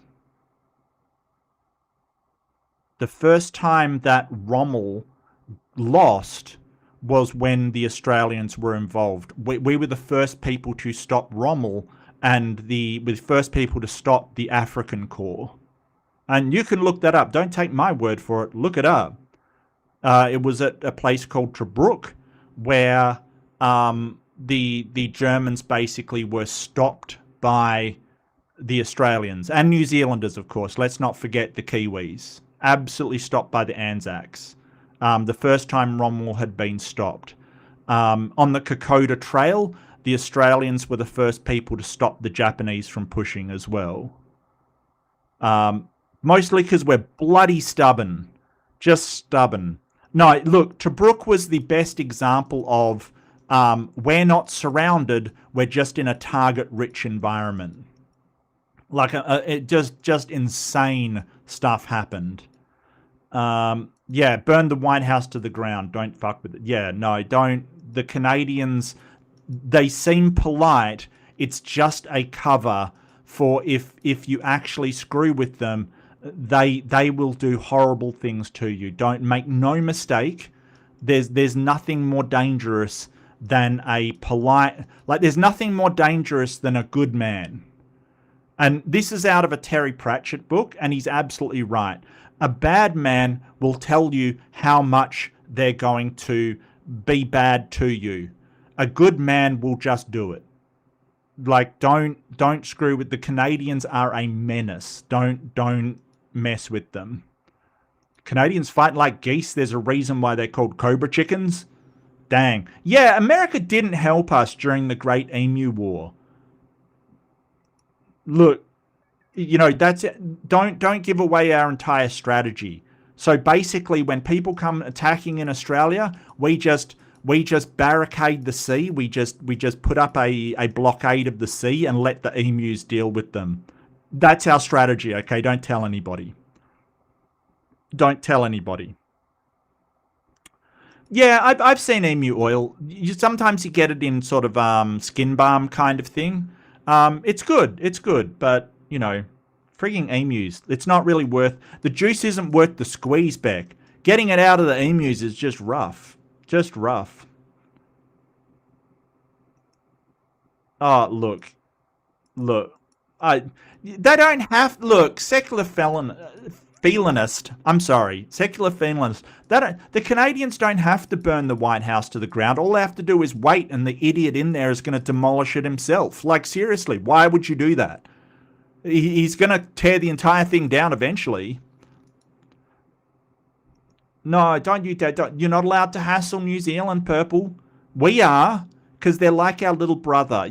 We can hassle our little brother, but you're not allowed to. You're not allowed to. You're not allowed to. Okay. The poll says God is the a-hole. I would probably agree with this one.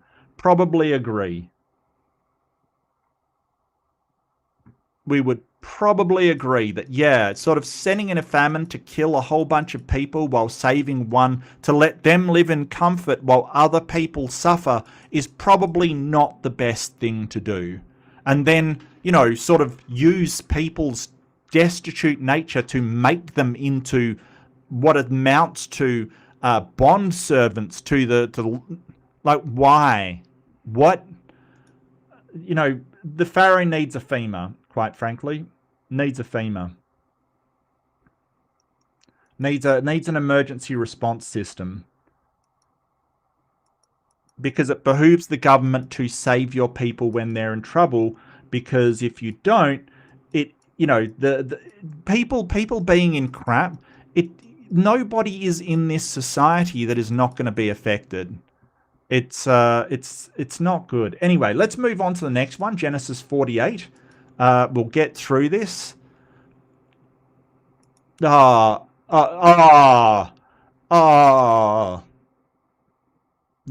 hurts. That hurts. A small island off the shore of that hurts me right in my soul. That actually hurts. Okay. I am Yahweh again. Does it make me an arsehole that I chose the younger grandson over the older one? Well, not particularly. I mean, if your older grandson is a complete tool, then no, absolutely not. I don't think that makes you an arsehole. I don't think so. I don't think so. So my representative on the earth, Jacob, was nearing the end of his life. Jacob, if you remember, was Isaac's son, who was Abraham's son. So the family is saying goodbye to Israel here. Jacob, who was the founder of that particular branch of the family. So his son Joseph brought his two sons, so Jacob's grandsons. I looked up how to say this. It's Manasseh. Manasseh, I believe. I'll just double check that. I did look it up, but it was a couple of days ago, so I can't remember exactly how to say that. Oh, there it was. Where'd it go?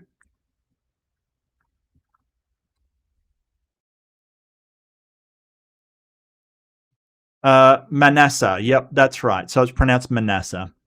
Um, and Ephraim. God, I should have looked that one up as well. Um,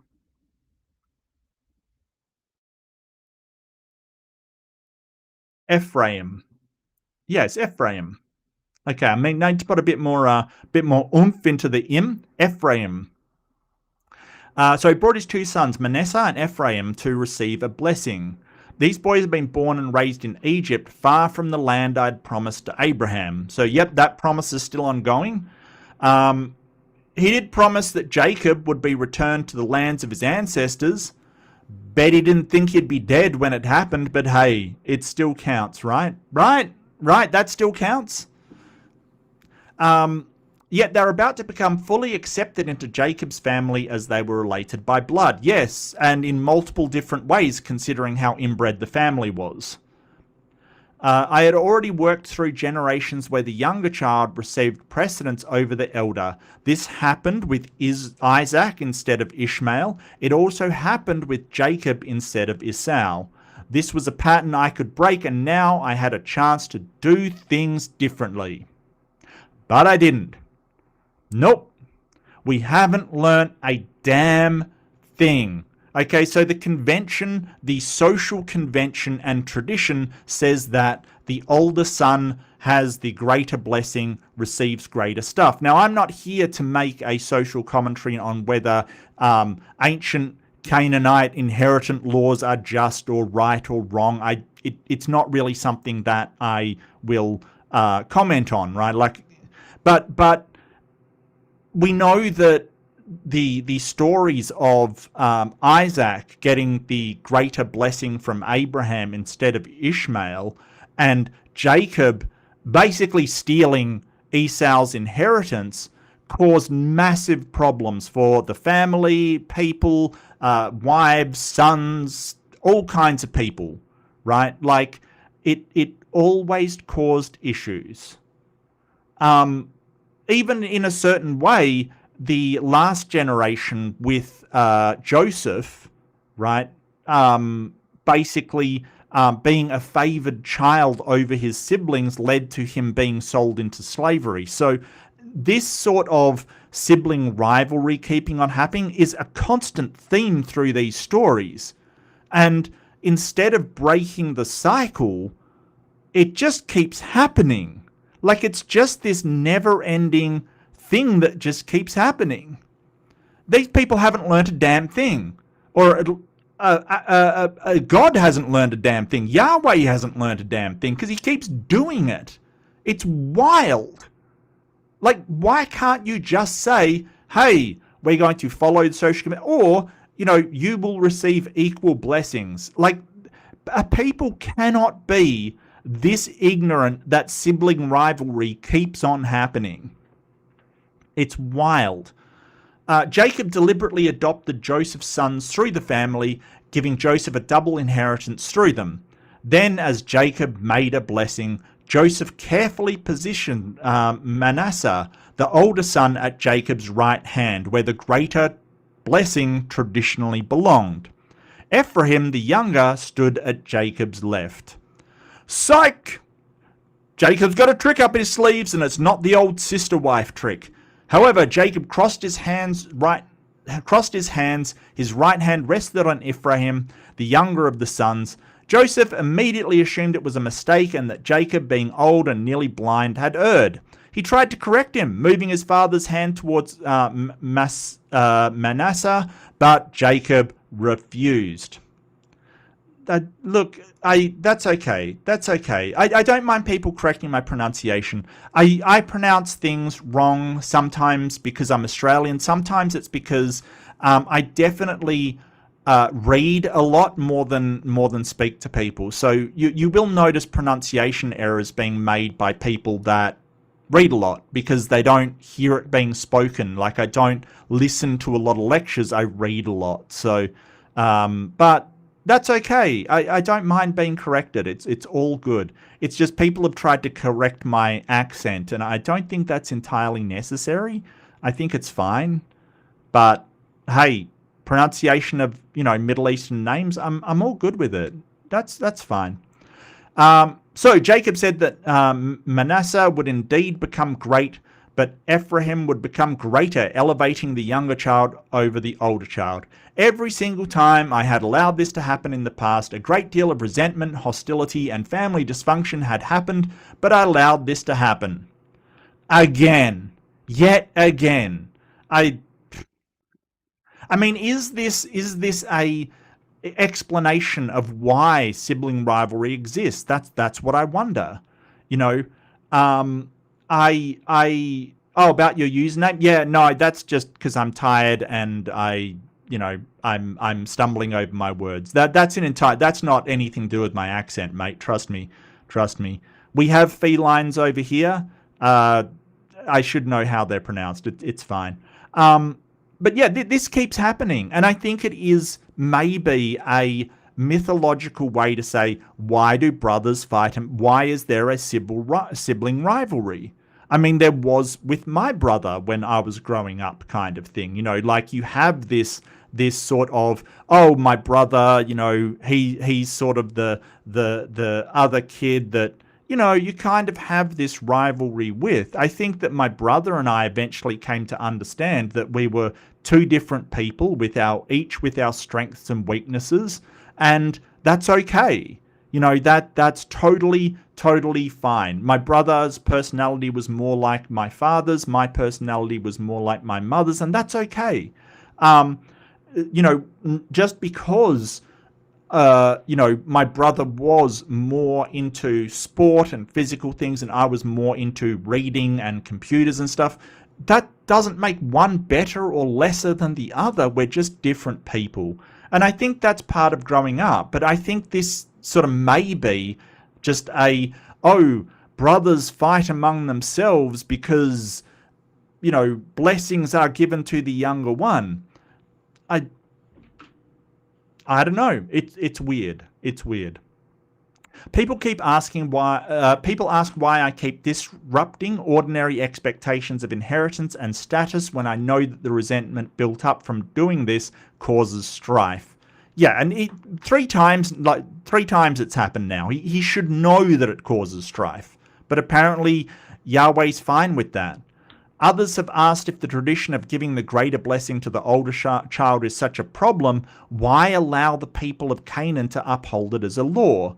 You would expect it trivial for a God to say, hey, favor the child that has the most potential, or shows the most leadership capabilities, or, I don't know, maybe be progressive and say, hey, it needn't be your sons. Just choose the child, including your daughters, that reflects your house the most, or is the one with the most to offer as the one to receive the blessing. I mean, I personally have reservations about giving a solid blessing for the rest of their lives at such a young age when you don't really know how someone's going to turn out until they're sort of past their 20s, and even then they can change. So I don't get this prioritization of youngsters when they haven't fully even developed yet. It seems a bit lack of foresight to me. But this is sort of the prophecy kind of thing. And again, this is sort of how they build into legend. Well, my family is the best because my ancestor got blessed by the patriarch back in the day. Did this happen? Probably not. Even if the older child was blessed as the older child who's got more potential because they're older, the younger one's family will still say, hey, but we were the ones that were blessed. I feel like it's retconning at this point, like which child received the blessing because one succeeded and the other didn't. But yeah, I mean, if it's such a problem, why not just say, hey, guys, don't hold up one child over the other. Problem solved. Or you can't change the traditions of these people? You would think a God would be able to, maybe not. I mean, God does describe them as a stiff-necked people, so maybe not.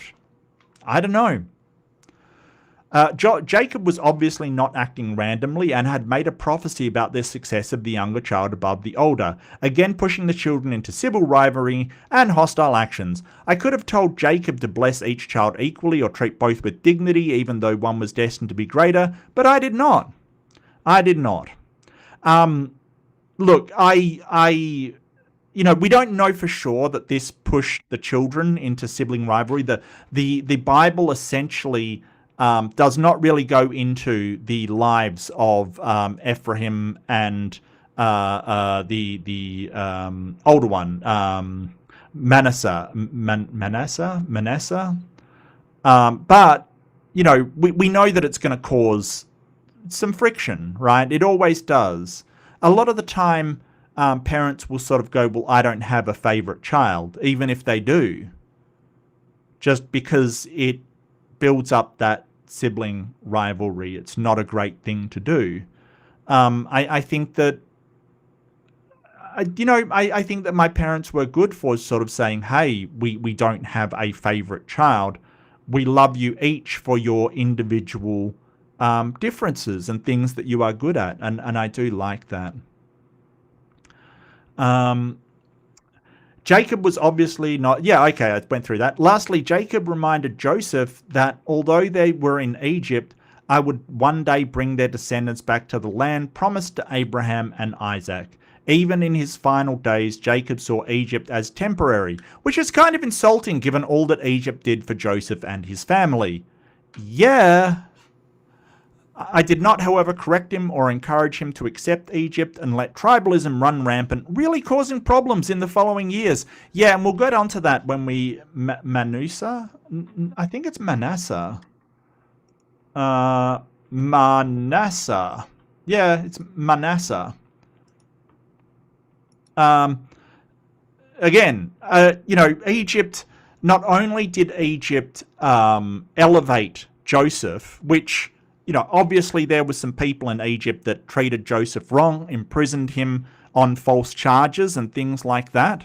But, you know, the Pharaoh, the leader, the country itself had been quite good to Joseph. He was put in a position of power. Now, I don't think this is a real story. I think this is a family trying to get prestige from... you know, a very large and powerful nation like Egypt trying to say, hey, we were, I was a pro player in this country, you know, that you've never been to.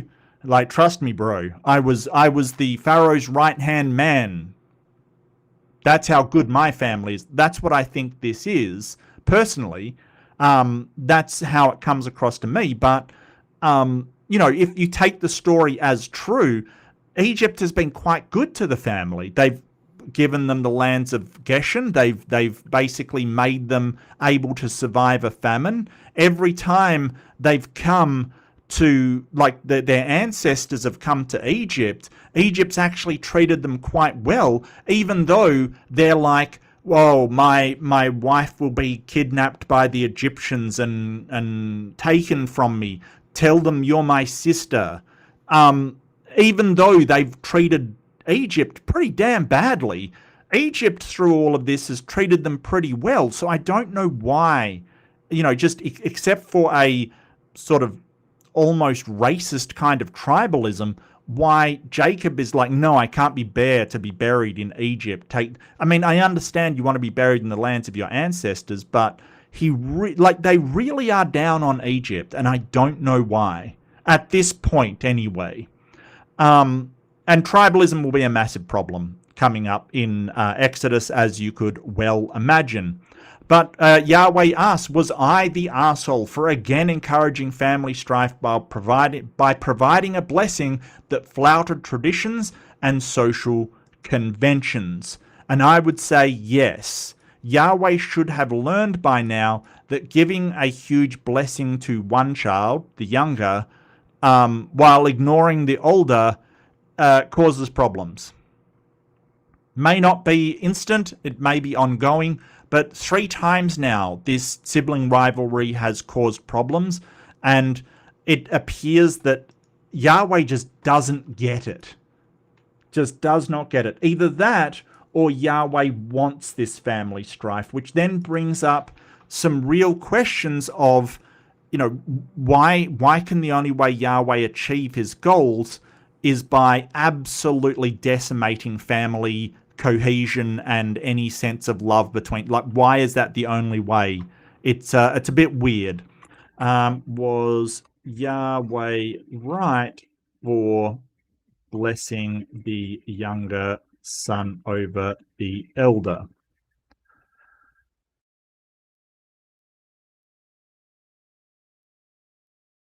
And, you can't tell me that Yahweh, the omniscient master of the universe, doesn't understand the social consequences for defying the tradition of the older blessing.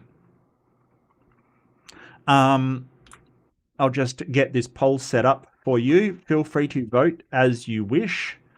I think that most sort of Christians and most theists would sort of say, well, you can't judge because you don't know the outcome, and it may have been the only way to do it, or it may have been the best way to do it.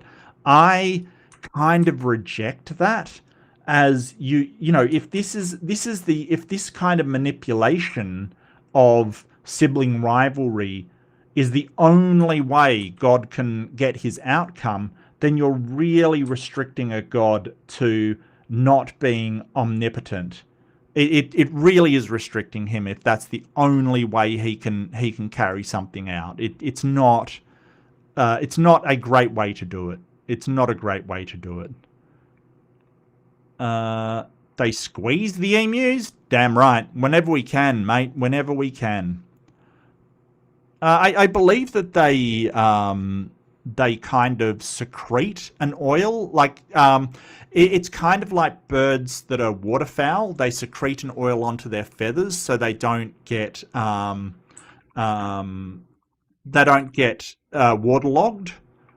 I think that emus secrete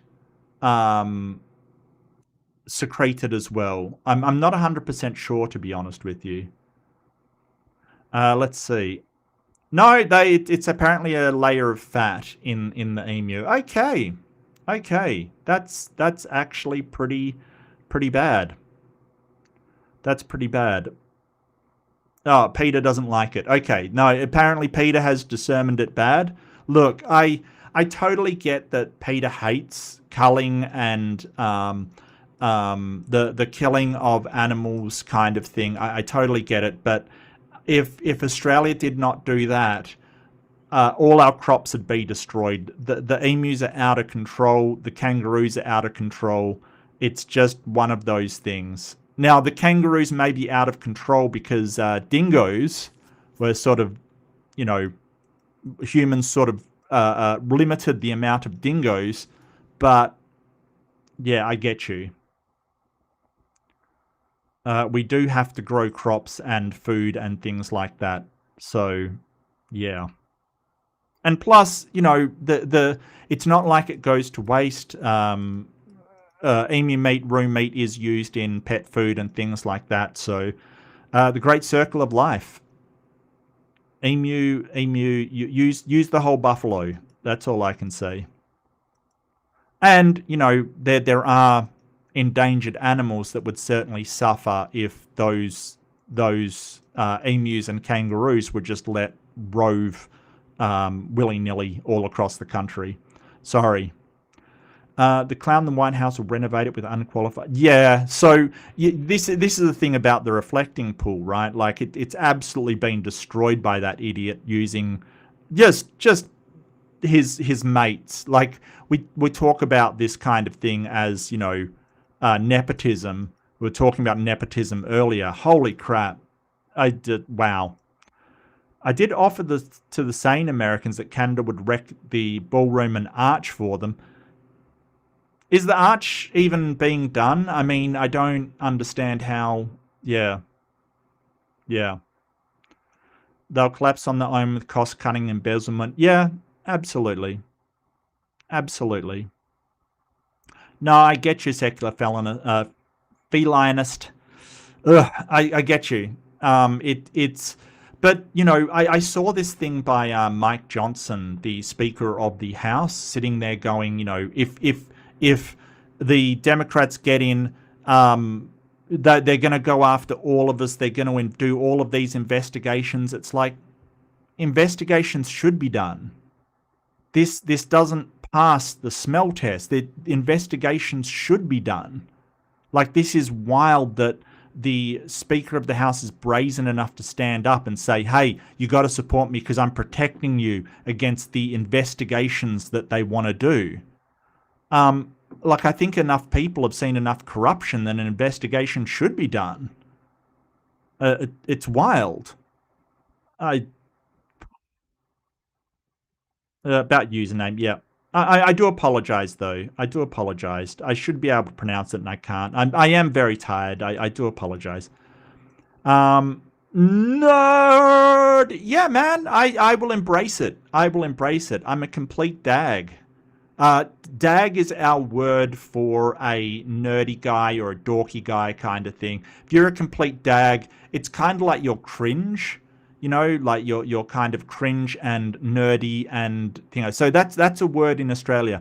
It also is, a dag is also the feces covered tail of a sheep that needs to be cut off, or else flies will put like eggs in it. So that's what we use. I don't know why, but that's what we use. Look, I'm a dag. I'll admit it. But there you go. There's an Australian word for you. Maybe God should have picked the better chosen people. Yeah, I don't know why he chose these ones, Purple. I mean, they really have just been just completely shitty to everybody around them, whether it is sort of whether it is killing people in certain cities because their sister was abused by like one person, so they kill everybody in the city, or whether they are playing tricks on Egypt by saying, hey, this is my sister, oh, it's my wife, and then being paid out because you've offended. Like, really, they're just a really crappy bunch of, or just the rampant inbreeding their people is doing. 3 generations in a row inbred is way too much, and getting up to Alabama levels, you've got to stop. The family is like, I'm not saying they're not the best family, right? But that's a pretty low bar for every other family in the area.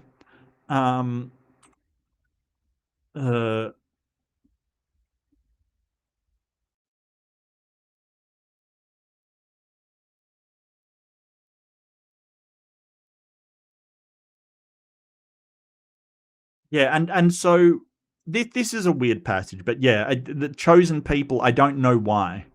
God loves Jerry Springer? Well, I mean, I'd expect if God still loved Jerry Springer, his show would be still on. But hey, maybe God wore a different mask for each tribe and told each of them they were chosen people. Yeah, that would certainly prove that God is not benevolent. I mean, that is, for God not to be the author of confusion and be doing tricksies like that. You're not wrong, Purple. He was omnipotent. Well, it's not omnipotent. It's omniscient that he would have known the outcome. But yeah, you're absolutely right. You're absolutely right. He should have known every single outcome of every single decision before it is made, or always. So this is exactly as he wanted it to be. Either God is omniscient and knows things will turn out and can't change the future, or is omnipotent and can't see the true future because it's pliable. Well, no, if the future is pliable, then he can't be omniscient, right? Like, he's got to know the outcome of all decisions, and he has to know what decision will be made. Because if you just say, hey, all of these decisions could be made, but I don't know which one, then you do not know the outcome and you're not omniscient. Or he doesn't exist. Yeah, I mean, that's also a possibility. Yeah. Yeah, no, definite possibility. I love the sentence, the kangaroos are out of control because of the dingoes. Why? Why? Look, it's not set in stone science. It's one of the hypotheses of why kangaroos are they are. There's so many in Australia. Like, it is incredible how many roos are in Australia. Right? It's a lot. They flock in like massive packs. So one of the contributing factors may be that we farm and they get access to a lot more food. But another one is that in order to protect the livestock in Australia, they killed a lot of dingoes and they put up a dingo-proof fence. And dingoes were the natural predator to kangaroos. There is also that Australian native Australians may have preyed on dingoes, on kangaroos, which they almost certainly did, and they helped keep their numbers down as well. So, a combination of all of these three things, they're absolutely out of control. There are very vulnerable populations of animals in Australia, and emus and kangaroos are not one of them. Those responsible for Arlington Cemetery are still fighting to stop the arch. Yeah, it's really weird. Trump he's a really weird guy. He just loves these silly these really silly monuments. But the monuments are there not for a person. They're there for a event, right? Like, so when you get, say, the arch in France, which I think is what he wanted. He's like saw the Arc de Triomphe in France, and he went, "Oh, that is what I want in mind." Like, he seems to think it's for him. Like, he doesn't seem to understand that it was the event that the Arc de Triomphe is there. Like, it's signifying an event that happened to the country, not like it wasn't built by somebody and so it's dedicated to them. Hang on, I can't remember what it's there for. Yeah, so it fought and died for France during the French Revolutionary and Napoleonic Wars. Beneath its vault lights the tomb of the unknown soldier from World War One. So, it's there to signify events in France, not just a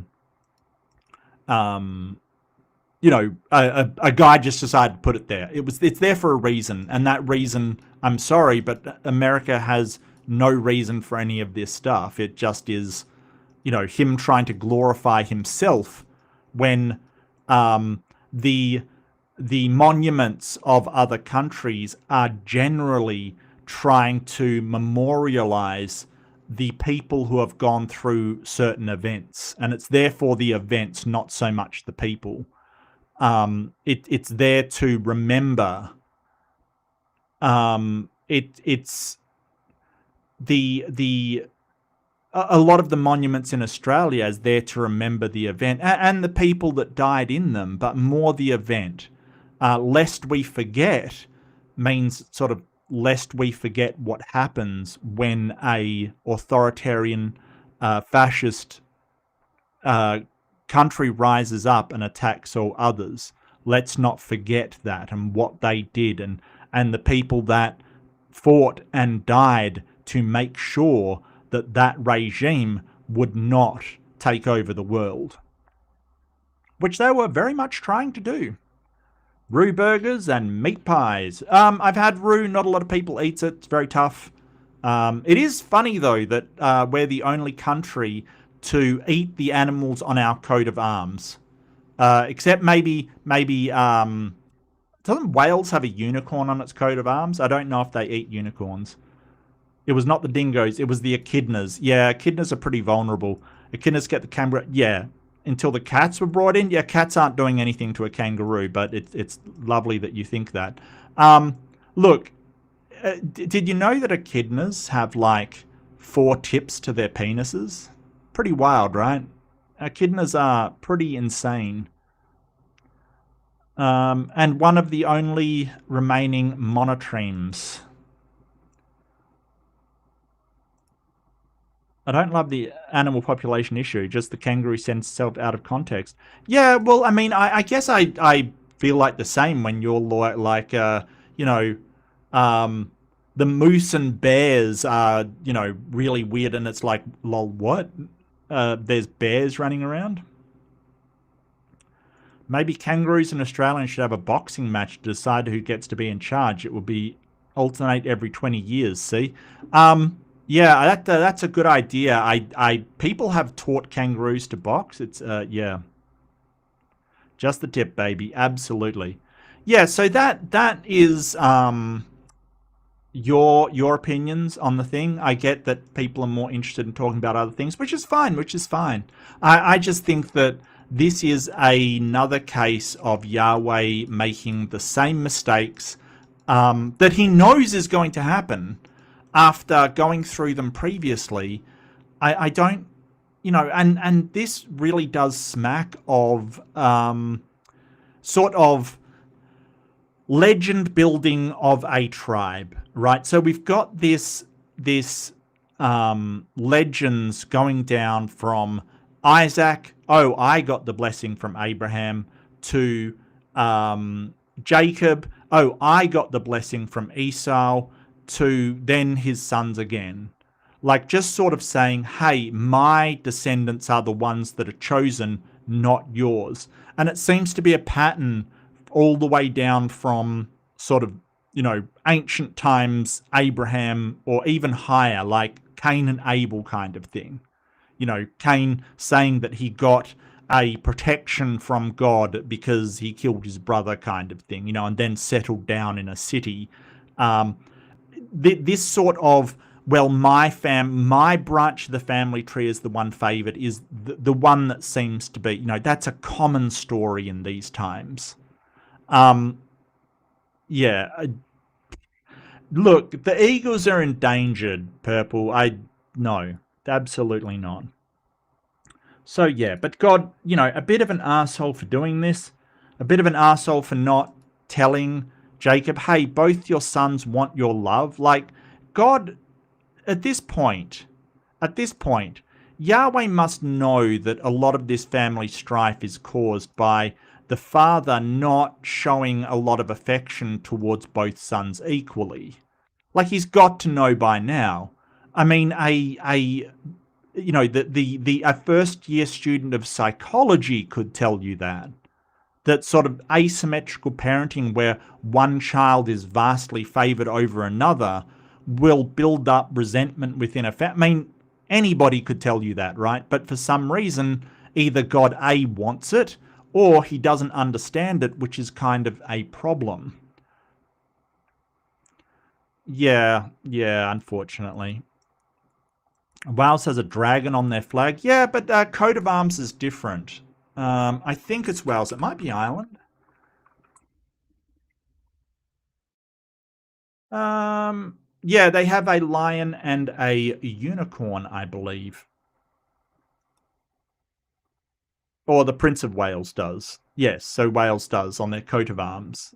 A lion and a unicorn. Well, apparently lions were once in England. I'm not sure I believe it, but apparently so. They do like their lions, though, I'll tell you that right now. Yeah, and Beck, I love that the young of monotremes, like echidnas and platypus, are called puggles. I love that so much. It's just amazing. I love it. I absolutely love it.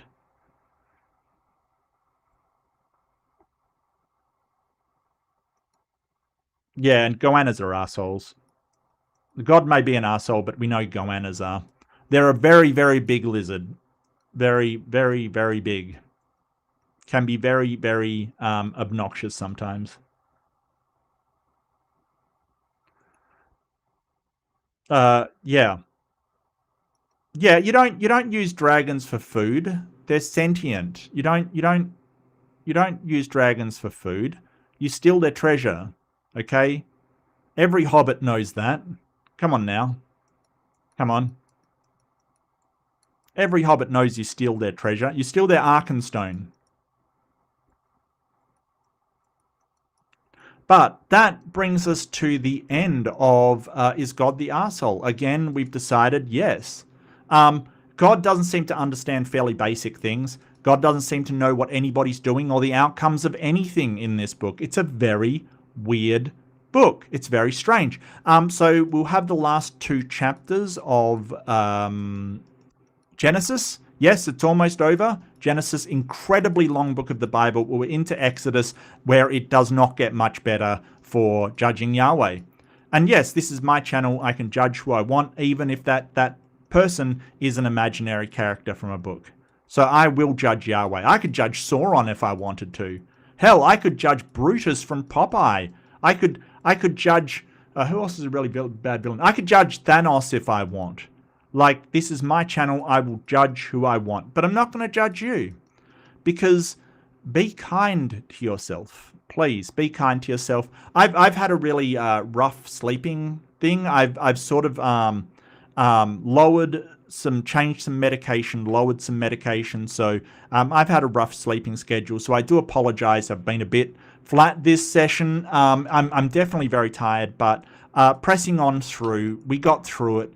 My voice barely got through it, but hey, that's good. But be kind to yourself, okay? Just be kind to yourself. If you're on vacation, be kind to yourself. Treat yourself to something. Hey, if you're not, just treat yourself to something to thank yourself for all of the work you do. This was something that I came across when I did yoga, that the instructor was like, thank yourself for doing this for your body and mind, right? Like, so just thank yourself. It's really funny how if somebody worked hard for us, right? Like worked hard and did all these things, we would thank them profusely for all of the hard work that they did. Probably buy them something for a bonus if they worked for us, right? Like, that's, really strong. But we will work hard and go, oh, that's not hard enough. I should work harder. And I get why you have to do that, but be kind to yourself and see yourself as, hey, I'm my employee. I should treat myself well. I should congratulate myself. Treat yourself like you would a employee that's doing the things that you're doing. Like treat yourself as if you were your best friend doing it, because you'd be really grateful if your best friend did all these things for you, but not yourself. Why is that? I don't know why we minimize our own selves over everything else, but I do it. So yeah, be kind to yourself. Be kind to each other. If someone does something for you, like the amazing members I have in my chat, thank them, because they don't have to do that. It is wonderful what they do. I appreciate it so much. And it may feel awkward to say, hey, I thank you so much for that little thing you did for me. That's okay. Feel weird. Say it. It means a lot to them. And we don't hear enough when people do something for us. And we've got a tendency, or at least I have a tendency, to go, hey, that's really cool, but feel awkward saying it. Well, I'm going to say it. Okay, I'm going to say it. And I think that people should too. Even if that is just somebody serving your meals at a diner, or somebody serving you at a counter. Just say thanks so much. They probably work really hard, don't get a lot of money for it. I know America has a tipping culture, but it means a lot to people when you sincerely thank you for just the small things they do to make your life livable. I believe in it. But do take care, everybody. All the best. And I'll see you in the next one. Bye, everybody.